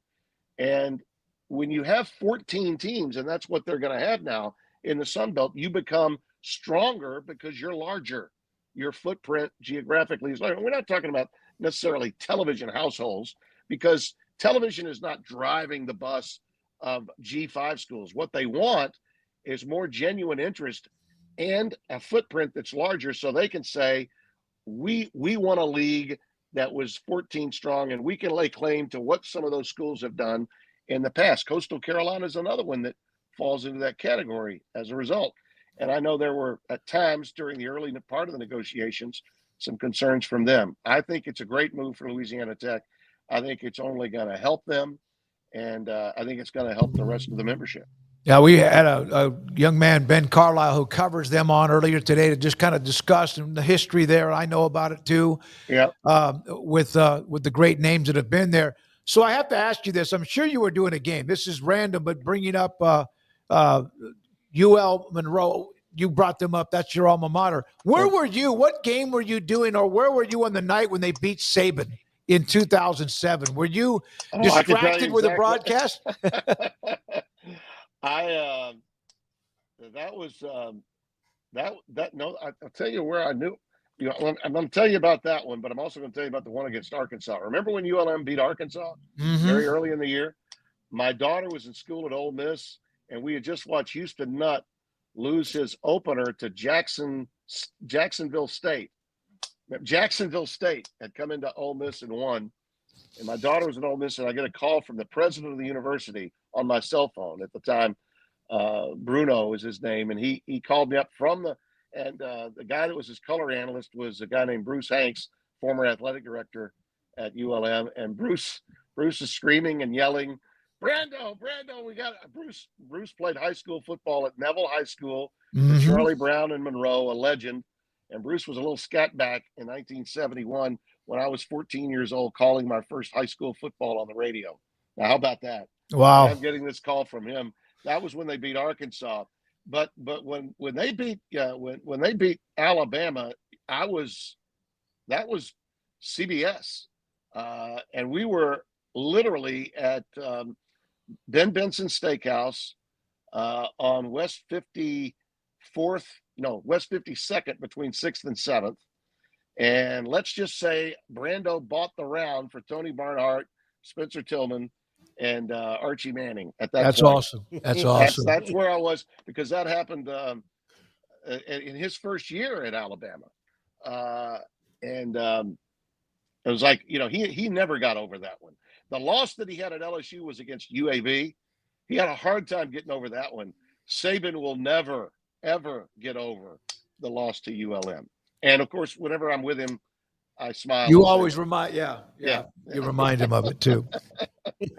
Yeah. Did you? Of course, Greg McElroy had to jump back on the air and kind of pull back the reins a little bit. But did you at all believe that, like, oh, he's going to go back into coaching when that exploded all over the internet on Monday? No. Yeah. And all due respect to Greg, whom I think the world of, I think he's a very talented analyst. He's in my view, calling a game. Sean McDonough and Greg McElroy together are dynamite. Sean's a dear friend of mine, but I think sometimes when you're in the business enough, he can take this for what it's worth. Okay. Because I was guilty of wearing too many hats, Paul, in my business from time to time. Yeah. People said, well, you've got opinions. Why don't you do a radio show to go along with what you do in the booth? So I did it. And you know what? At times it got me into trouble. It did. At times it got me into trouble. My phone would ring after the show, and I'm like, well, you wanted me to say things that people would react to, right? But it may not be what the suits wanted to hear me say on their airwaves. It happens. I don't think that that's the case here. I don't think he got called down by anyone. But I just think sometimes when you're in the opinion business and you're doing a daily radio show, where you're sharing conversation with a group of guys, and that's what, that show in Birmingham is for him. And it keeps you sharp. Doing a show like that does keep you sharp. It does. But at a certain point in time, I think you can lose sight of what medium you're on. And I think in this case, because it's Radio Row and you're where you are, and now you go and you do a live set deal with the SEC network, and something like that slips out. I want to say he was on with Paul, wasn't he? I think he may have been on with Paul. And if it's said there, it becomes, gospel to some people. And that reaction could be what it is. Nick Saban, I saw him recently when he was inducted to the Louisiana Sports Hall of Fame. Didn't talk to him other than when we were all being announced, past inductees, and he was going out. We said hello. I actually said more to Miss Terry as I was getting ready to leave than I did to him. But he's having way too much fun doing what he's doing now to get back into coaching. That will never happen. And I believe I can say never with a capital N. I really believe that. I don't think he would have left if he had any coaching left in him. Where else would you go? Yeah, exactly. Where else would you go? I mean, some were even speculating the next day, well, what job would he take? And this is what's sad about it, is because of the world we live in now, right? Mm-hmm. All the webcasters are out the next day trying to get their hot takes and clicks, and they're saying things like, some people I really respect are saying, well, what job would he possibly take? Well, he wouldn't take Texas. He already said no to them. He would take, but if Brian Kelly went 8-4, and the LSU people can, of course, we just had him inducted into our state Hall of Fame, Sports Hall of Fame. So the rhetoric began, would LSU turn to a 75-year-old Nick Saban if Brian Kelly can't beat, 9-4 from a year ago? That's just garbage. That's the kind of stuff that happens when stories like that come out. And I'm sure Greg probably tried walking it back because he's hoping to disassociate himself from the story altogether as fast as he can. Week one for he and Sean McDonough can't get here soon enough. Trust me. Yeah. And by the way, it can't get here soon enough, I think, for a lot of us that do or cover college football. Just get to the games. It's so many, like you wake up just get to the game so we could talk about the results. You know what, David, I was playing golf yesterday with my usual weekday group, and there was a gentleman that's a friend of mine that I hadn't seen in a long time, has a daughter that went to school with my oldest daughter years ago in the early 2000s. And he was playing golf with us, and we're having a good time. We're about 11, 12 holes in. And, we generally, what I love about my group is we really don't talk much shop. It's just we're talking about our golf shots. And, occasionally when you might hear, did you hear so-and-so got divorced? Or, oh, man, somebody died that we've known for a long time. When you get to our age, that'll come up from time to time. But he actually kind of pulled me aside because I hadn't seen him in a long time. And he said, Tim, you're still working? I said, yeah, I'm still working.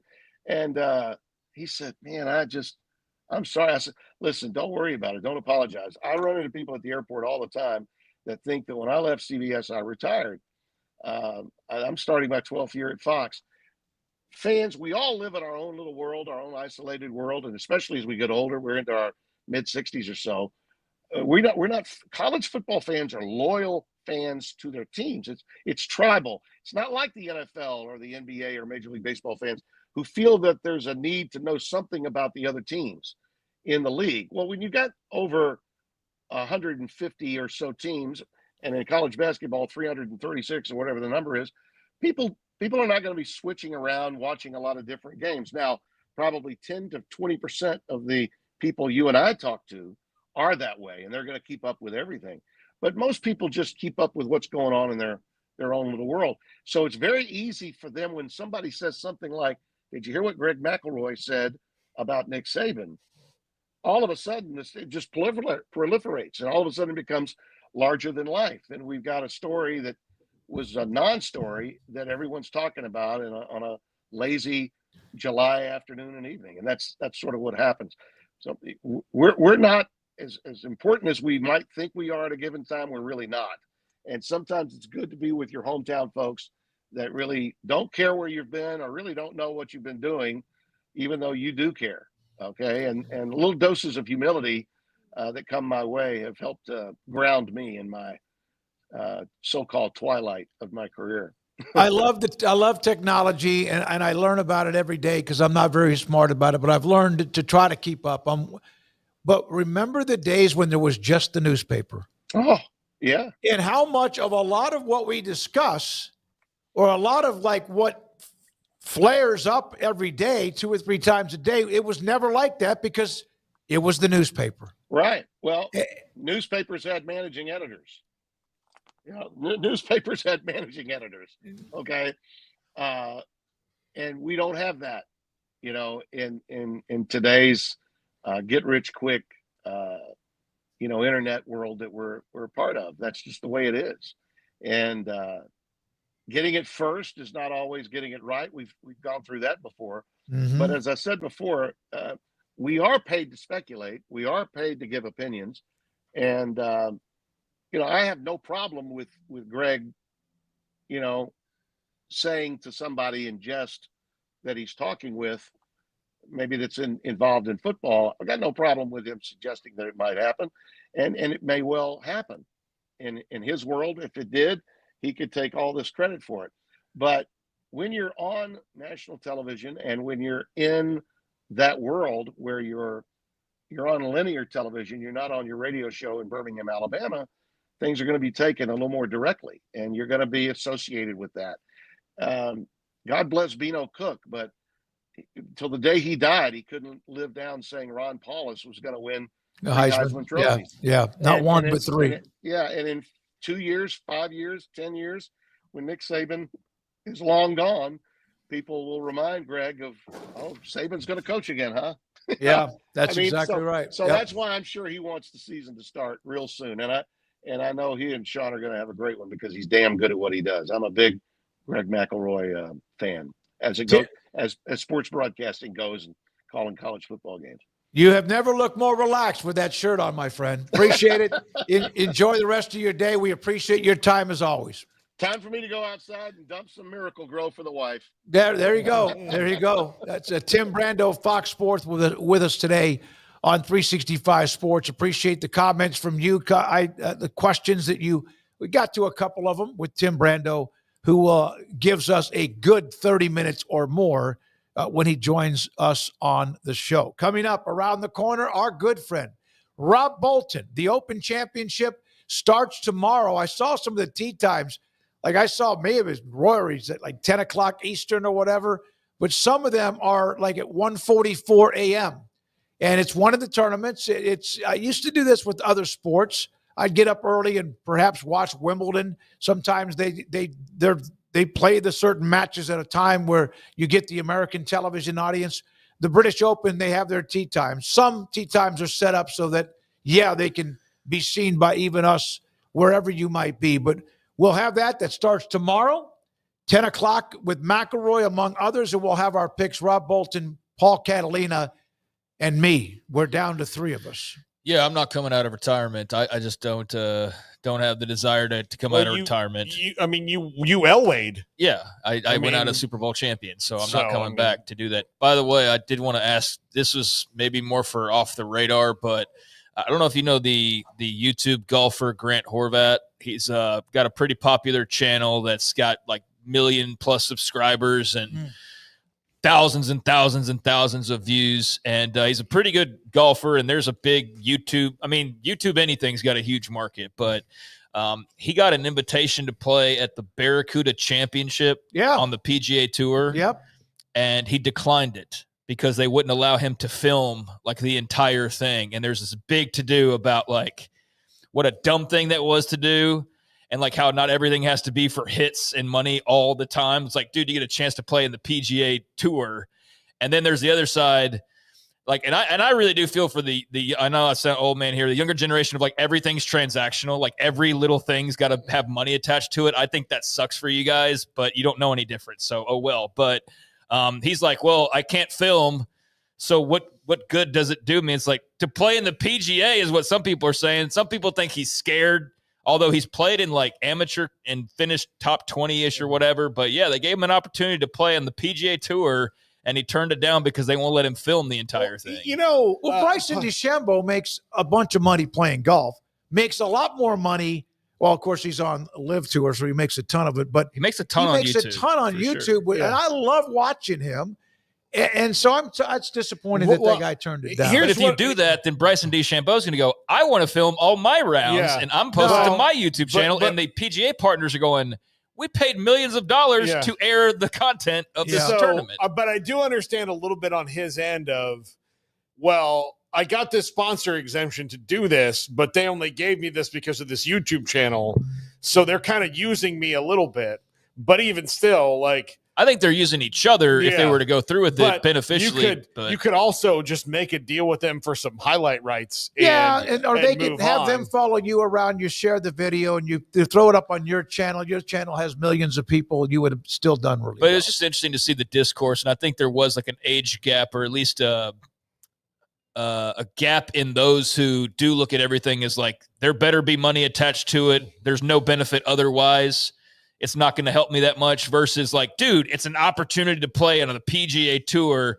And it's just interesting back and forth to kind of see where people's heads are nowadays. But I was going to say that for Off the Radar. I'm not, obviously, now. But I'm glad you brought that up. We might even ask Rob. Barracuda, by the way, is a championship, is the offshoot when there's a major. There's always a tournament, like one that might be played in Mexico when they're playing the Masters or something like that at Augusta National. Somebody rightfully pointed out of like, well, if you finish in like the top, there you go. You make money. You might, if he was to finish high enough. Remember, John Daly was a late add to a PGA championship. Nobody had ever heard of him. He ended up winning it.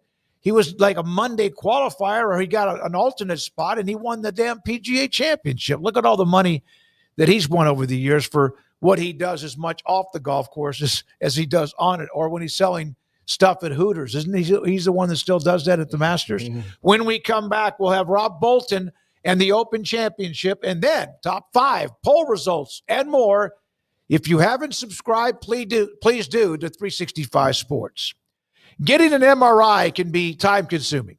It can be very expensive. And it's also kind of a pain, but that's why you're getting an MRI, because there's probably some sort of pain involved.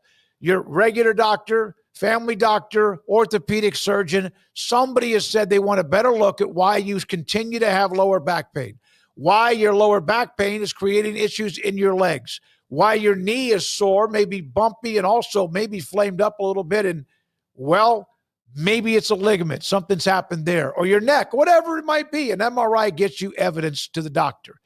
Ideal MRI, it's not time-consuming. It depends on what you call expensive. The average MRI is $1,100. Ideal MRI in Waco, $497 or less.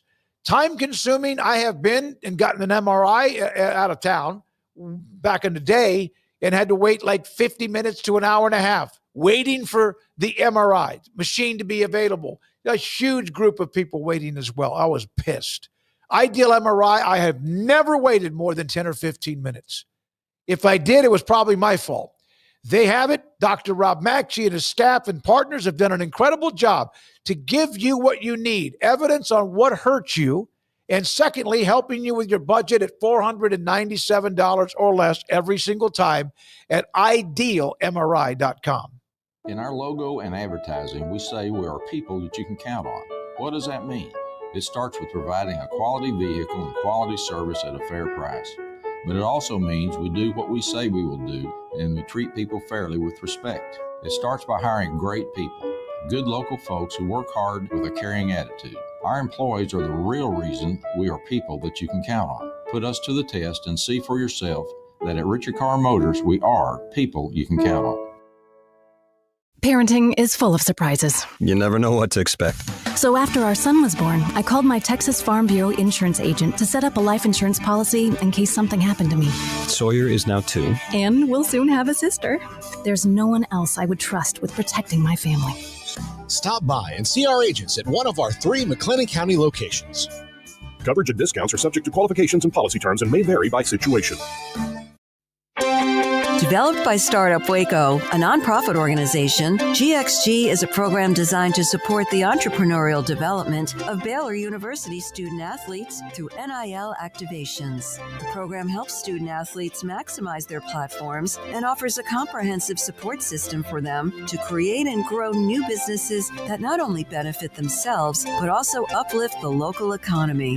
Fans who wish to support student-athletes can donate to GXG via the GXG NIL Fund, BaylorBears.com/GXG. Contributions to support NIL activations through GXG can be made at BaylorBears.com/GXG. For more information, follow at GXG_GreenXGold on social media and visit the official website www.gxg.startupwaco.com. GXG, empowering student-athlete entrepreneurship and uplifting the local economy through NIL activations.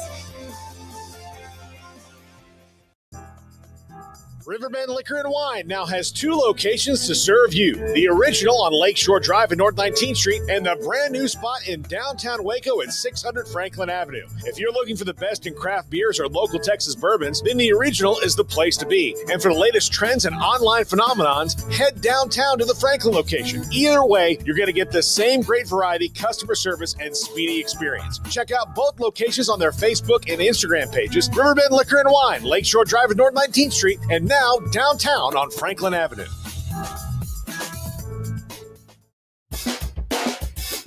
This is 365 Sports. Check out the 365 Sports family of channels on YouTube. Here we are in studio. Brandon Rowe, who is working on 365 Sports tonight, our local show on the CW from 10:30 p.m. till 11:30 p.m. I gave him 3 pieces of paper with the numbers 1, 2, and 3 on the pieces of paper. Brandon, what number is on your piece of paper? That is Rob Bolton. Rob Bolton gets the second pick. Paul? Oh, I got number 1 again. There you go. It's always rigged this way. All right, I get 3, and we have only – by the way, Rob Bolton, how you doing, sir, from PGAtour.com? How you doing? I'm well, guys. Good to hear your voices as always. Thanks for having me to talk a little Open Championship today with you. I love watching the Open Championship. I've been watching the Golf Channel every evening when I get home, and sometimes it's a replay, whatever. It's just kind of cool. Today was gorgeous, by the way, in Ireland. I mean, sunny, beautiful. People were on the beach, although it was kind of brown. The beach doesn't look too good, but it was gorgeous. So, Rob, we only have 3 of us now. Emery's departed. Rob's not that upset about that. Yeah, no, he didn't die. He's alive. He's alive. He's just in Oklahoma City. He's not working. Which I know some people think is akin to death. But no, I kid. We have a lot of audience from I tend to be really good at interrupting, and I wanted to give you some space. I wish him well. He was a formidable competitor a couple of times. Yeah, I think I've won this once overall in the history of we've done this. And I know you were on a stretch where you won, like, I think 4 or 5 in a row. But now we've been on a stretch where we can't get everybody into the weekend. So the rules are we all get 4 picks. We'll do that here in a second.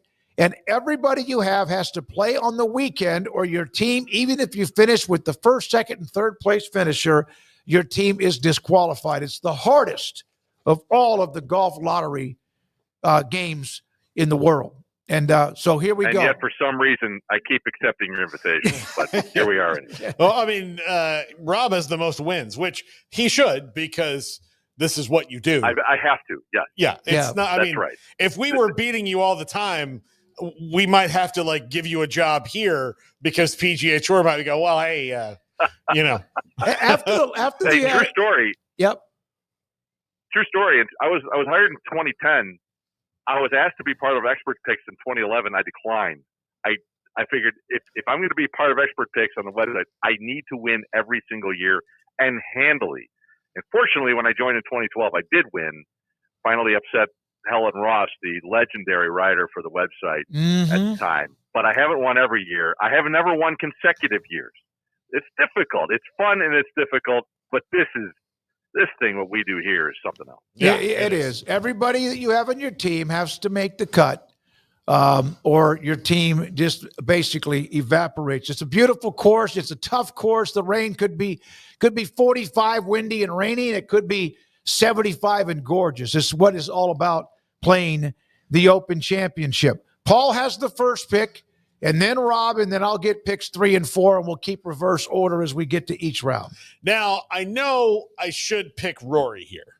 He's off the T2 in Scotland. He's back home. So I'm going to pick Rory. I'm going to go ahead and pick Rory. I think he'll at least make the cut and do well. See, I can't. There's 2 guys I know I'm not going to be able to take, so I'm already working on my pick knowing these 2 names are gone. So Paul takes Rory. And Rob, you get Scheffler, right? By the way, I don't suffer the same fate if I lose like Emery, right? That's not how it works. No.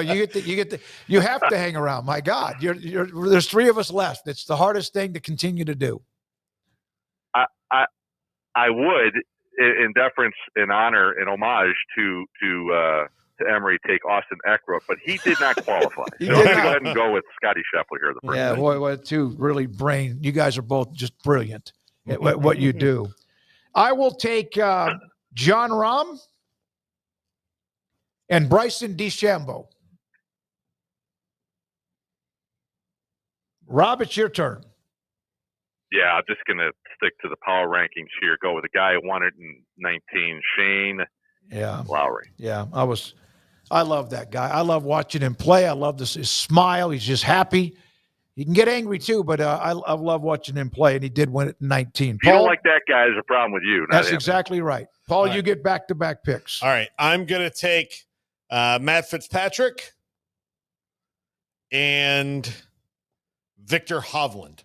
Hovland's been a hot pick for this week, and he kind of, I don't know if it was earlier this year or whatever, he kind of went through a little bit of a funk. All right, Rob, you get your third player. Love the Hovland pick. That's who I was going to go with there, Paul. So I'm already scrambling. But again, I'm sticking to the power ranking. Sepp Straka. I know you loved him for the U.S. Open. Smokey, he didn't deliver. No, he was terrible. He's due now. You got Straka. He's gonna deliver for me now. Okay. All right. So I get 2 picks. These are my last 2 picks. I've got Rahm and DeChambeau.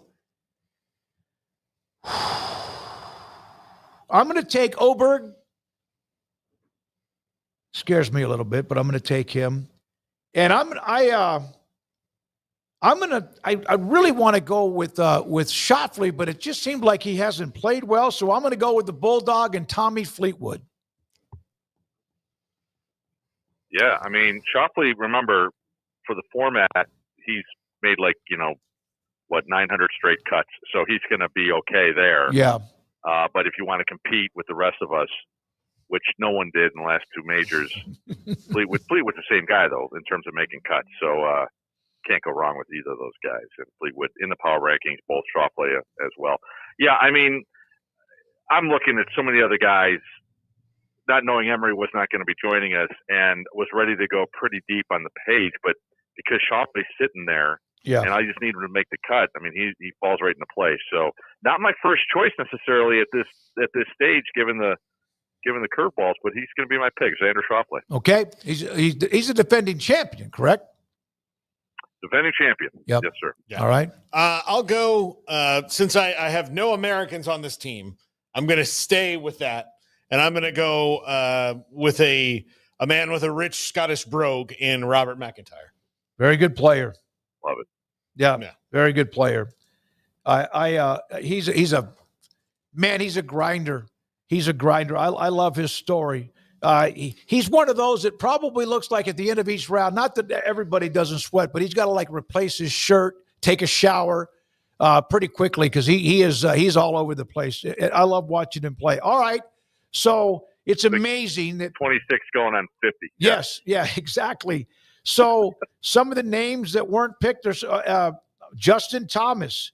I was so tempted. Can Goddard win this thing the way he played last week in Scotland? Sure, but the Open Championship doesn't cater to that profile. If it was maybe the PGA Championship, I'd say he might have been in my power rankings. But, different tournament, different set of variables. Typically, the average age is older than any other. If the winner is older than any other tournament, and he's still 24 or 25, I guess, in a week or two, or next month or something. So, I mean, not that we haven't gone, deep into the younger 20-somethings here. I think Goddard's coming out party. Let him enjoy it. He's not a guy that I'm necessarily looking at this week. Although he still needs to learn in this tournament specifically and on these courses. Scotty Scheffler said the same thing this week. He doesn't have a ton of experience. What I like about Royal Portrush is that the ball can be played in the air a little bit more than on other links and still have a shot. So if Scheffler's ever going to win an Open Championship and you were going to rank the courses on which he'd had the best shot, it might be Royal Portrush. All right. The Open Championship with all of its history, and like I said, I go home every evening. I'll go home tonight and watch probably 2 hours of the Golf Channel, not even have some of it without the sound on. How far has Brooks Koepka's not even in the discussion? Ben Griffin, who was hot earlier this year, he's on the list, but not. Patrick Reed's a grinder. Keegan Bradley, Hatton, who, things seem like he would be great there. Who did we miss? Justin Thomas, did we miss anybody that you think should have been a part of our 12? Yeah, I think even though the tournament rotates, as we all know, you can still glean a little bit in terms of comfort level on links golf courses. Bradley, for example, he's missed 5 straight cuts in the Open Championship. No one else in the field is more mid. No one else in this field has missed more than 2 in a row. So that just jumps off the page as a reason why not to expect Keegan Bradley to play well. Tyrrell Hatton has a good record. I just want to see more of him. That's why he wasn't in the power rankings. Obviously, a live golfer, and only Rahm and DeChambeau, your first 2 picks, were in the power rankings who were on live. The one guy I think is who we're not talking enough about, at least, and I hate that phrase, but he's not in my power rankings, and I could have slotted him in there very easily. It's Jordan Spieth, former winner. Never missed a cut in 9, 11 Opens, something like that. No worse than T30 in the last 9, I think is what it is, and then T25s in the last 8, T21 last year, played well at Portrush. Coming off having his 3rd child, who's healthy, mom is healthy, had the neck spasm issue, is no longer an issue. He has nothing but open road ahead of him right now. Spieth was the guy I was targeting in the last round of our draft, who was not in the power rankings, and I didn't have to go that deep. But I wouldn't be surprised at all, and a lot of people wouldn't, certainly, if he actually beat Schauffele, who was my last pick. Unlike the last 2 tournaments, like all of us, I just want 4 guys to play the weekend to have a little more fun than 2 days of fun, Yep. So Spieth would be the guy to answer that question. Who would be the one that maybe we haven't seen a lot of lately, who we should this weekend? How about Harry Hall? Yeah. Hall, man. I mean, here's an Englishman. He's come into his own. He's in a comfortable place. Won the ISCO Championship last year. Played the Scottish Open last week because he had elevated in status. He's an incredible talent. Usually played well in Vegas, where he went to school, and then he's finally figured out a way to play well elsewhere on all kinds of grasses. He's very comfortable at his tier overall. Another guy, though, familiar with this type of tournament or style of golf, but in this tournament, not a lot of experience. I just give so much leeway. You got to give these guys a lot of time to learn. As you know, it's just a different way of playing it. And of course, as you stated a minute ago, Smokey, the weather, the wind, it can upset all better laid plans just because you're playing at the wrong time of the day. So I also give a ton of respect to that. So if we're gonna bake a little bit of that into the calculus on who we expect to play well, I like a guy who's been there before and has done it multiple times to know how to respond to it. Not saying anything negative about Hall or his maturity, his comportment, and all of that. Just actually in these conditions at this level of a golf tournament when it means so much. But he can rely a lot on his recent form, which is absolutely terrific right now. Of the teams we have, and I know you got to go, we appreciate your time joining us later than normal as well. Paul has Rory, Fitzpatrick, Hovland, and McIntyre. You have Scheffler, Lowry, Straka, and Schauffele. And then I have Rahm, DeChambeau. I got a couple of live guys. I didn't even realize that. Rom DeChambeau, Oberg, and Fleetwood. This seems like it's pretty good for all of us. Well, it better be with only 12 picks. I absolutely love Paul's team, though. If I was in that spot, they'd be exactly how I would have drafted in those spots at those times. Love all of those guys. McIntyre's going to win a major at some point. Yep. I love just the way he approaches everything you talked about earlier. And he is a bit of an everyman, just so grounded. My picks are basically chalk for my power rankings, so I'm sticking to the work. I love those guys anyway. With Oberg, I think he's going to play well, make the cut. DeChambeau is the question mark, even though, I love the guy most of the time. But on links golf, I'm still waiting for him to show a little bit more in terms of consistency. Mm-hmm. He may get a little bit too much into his own head on how to solve this equation. That was my narrative this week. This may be an equation he cannot solve, and he's going to have to be okay with that sooner than later if he wants to compete in this tournament. So I thought that was an aggressive pick at number 2, and I was very happy about that because he left me Lowry. Yeah, God, you're a braggadocious winner. But although we are in a slump, we're all in a slump. I didn't even realize that I took a couple of live guys. Nothing wrong with that. There's some pretty good players on that tour, but I didn't think about that at all. Rob, thank you very much. The weather report is going to be just like we always, because sunny for 3 hours and then spitting rain and 50-mile-an-hour winds. What's it going to be like? That's one of the reasons we love it. Yeah, as we're speaking right now, it's unusual. I would never go on the record with this, but the early-late draw actually looks pretty darn good with about 6.5 hours before balls are in the air. So we'll keep an eye on that. Early-late, of course, it could be turned upside down in 5 minutes. Sure. That's one of the reasons we love this tournament. Yep. But that would be unusual, and it's happened before. We've seen it before. But the fact that it actually looks like it could be that way this close to tournament time is definitely a headline regarding one of the biggest headlines of this tournament anyway, the weather, specifically the wind. So we'll see. Thank you, buddy. Appreciate it as always. Rob Bolton will post our picks, put them up on his Twitter feed, and he'll keep up with it. And there's always some sarcastic comments. By the way, Emery Winter was using our feed. He is in the chat. Emery would have won. I just have a hunch. Under the 365 Sports moniker. When we come back, Paul Catalina and his top 5. Great job, Emery. Great to hear from you. Paul's top 5 and also Andrew's poll results next on 365 Sports.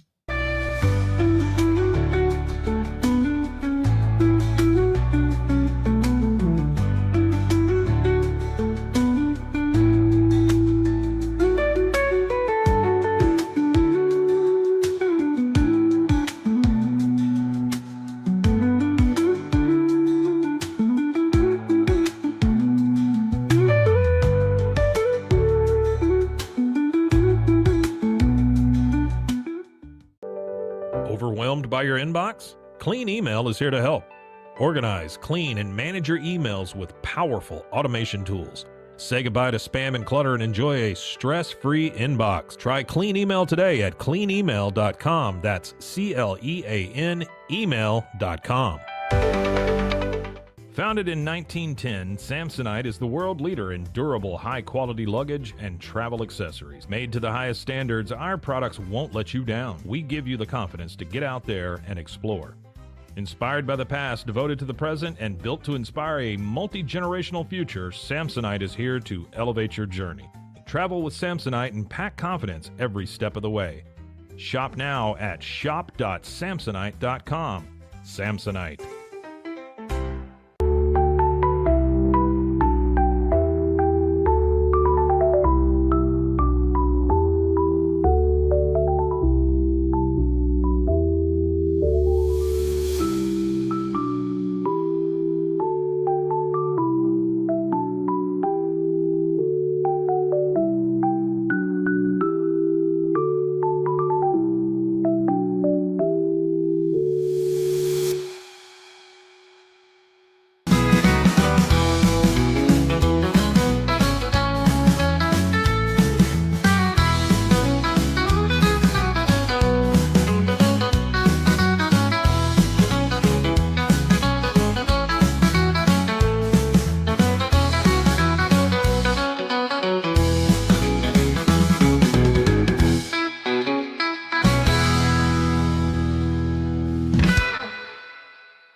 This is Paul Catalina's Top 5. Welcome back to 365 Sports. It's the Top 5 brought to you by Flag and Anthem. Use our promo code 365 Sports at flagandanthem.com. Yesterday we did SEC predictions. Today, let's jump into the ACC. The second girl you asked to the prom after the first one told you no. The ACC. It's there. I kid. As you know, I'm a big ACC fan because my school is in the ACC. Miami, while still being better than they have been for a very long time, takes a slight step back. Carson Beck is a serviceable quarterback with a great arm and all that. But Cam Ward, he is not. And I don't know how much better the defense is going to be, even though they've made wholesale changes on that side of the ball. I think this is still a team that's going to need the quarterback to win games for them. I don't think Carson Beck is that guy in the better games. Now, does that mean they're going to be completely out of the race? No, they'll be in the hunt for most of the year, just maybe a slight step back. Number 4, Clemson barely sneaks into the playoffs. They're good. They're better than they might be a little bit better than they were last year. Cade Klubnik is fantastic. They've got weapons and all that. I'm just saying they're going to take a loss or two along the way that is going to be the talk of what their season is. It's going to be, but I just think that's the case. Again, these are predictions. If they're wrong, they're wrong. Clemson's going to be at the top of the league for most of the year, and due in large part to Cade Klubnik. Number 3, Duke puts a charge into the league. Darian Mensah transfers in there from Tulane. He's getting paid a lot of money, $4 million reportedly, to be at Duke, and that's one of those pre-house settlement deals that they worked out for him. He's getting a ton of money. He's an excellent quarterback. Manny Diaz had a really good season last year that nobody talks about, and they decided we're going to go upgrade at quarterback over Malik Murphy. They went and got Darian Mensah. They better be good, especially after running back a pretty darn good quarterback in Malik Murphy. Now, is he Darian Mensah? Probably not. Probably not as diverse of a passer skill set wise, but I do think Duke is going to scare a lot of people this year and be around when we're talking about who's in the conference championship game in Charlotte at the end of the year. Number 2, FSU is better but not a contender. I think this is a team that's probably 8-4. And they should be 8-4. Baseline 8-4 should be that for the program. I'm not a big believer in Tommy Castellanos yet. What happened at the end of the year at Boston College bothers me a little bit. I'm leaving some room open for interpretation of the dispute between him and Bill O'Brien. We'll see. Now, he's had his best 2 career games against Florida State, so maybe putting on the garnet and gold will make him a better player overall than he's been in the ACC in Gus Malzahn's offense. We'll see. They have a lot better weapons around him than they did last year, and hopefully they're improved on the offensive line. If that's all true, and they have a solid running game to support him, they'll be better. But are they beating Clemson, Florida, Miami, those teams, Alabama in the first game? God only knows. So we'll see. And if you get this reference, you're either a film buff like me or old. Number 1, SMU does not miss a beat. I think they're going to keep rolling. I love Kevin Jennings. Love Kevin Jennings. He's done nothing but get better since he took that starting job.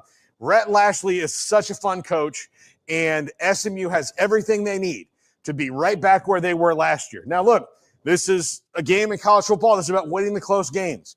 I think they continue to do that, due in large part to their defense improving and Kevin Jennings being another year older and another year better there in Dallas. That's going to do it for us. Smokey can now wrap up the show because we don't have Pulse today because Andrew Vallet's on vacation. And I hope he's having a good time because it's too quiet in the studio now. Yeah, but it's quiet when he's here, but no poll results, no polls from earlier today and throughout the week as he takes some time off. So thanks to all of our guests, thanks to our great sponsors, thanks to you who watch us, whether it's on Twitter. The numbers on Twitter have been great watching us live and also on YouTube 365 Sports. Please subscribe if you haven't already. Garrett Ross, thank you, sir. Also, Brandon Rowe, we appreciate Brandon For Paul Catalina and for Craig Smoak, 365 Sports tonight at 10:30 on the local CW. I'm David Smoak. Have a great night. Good night.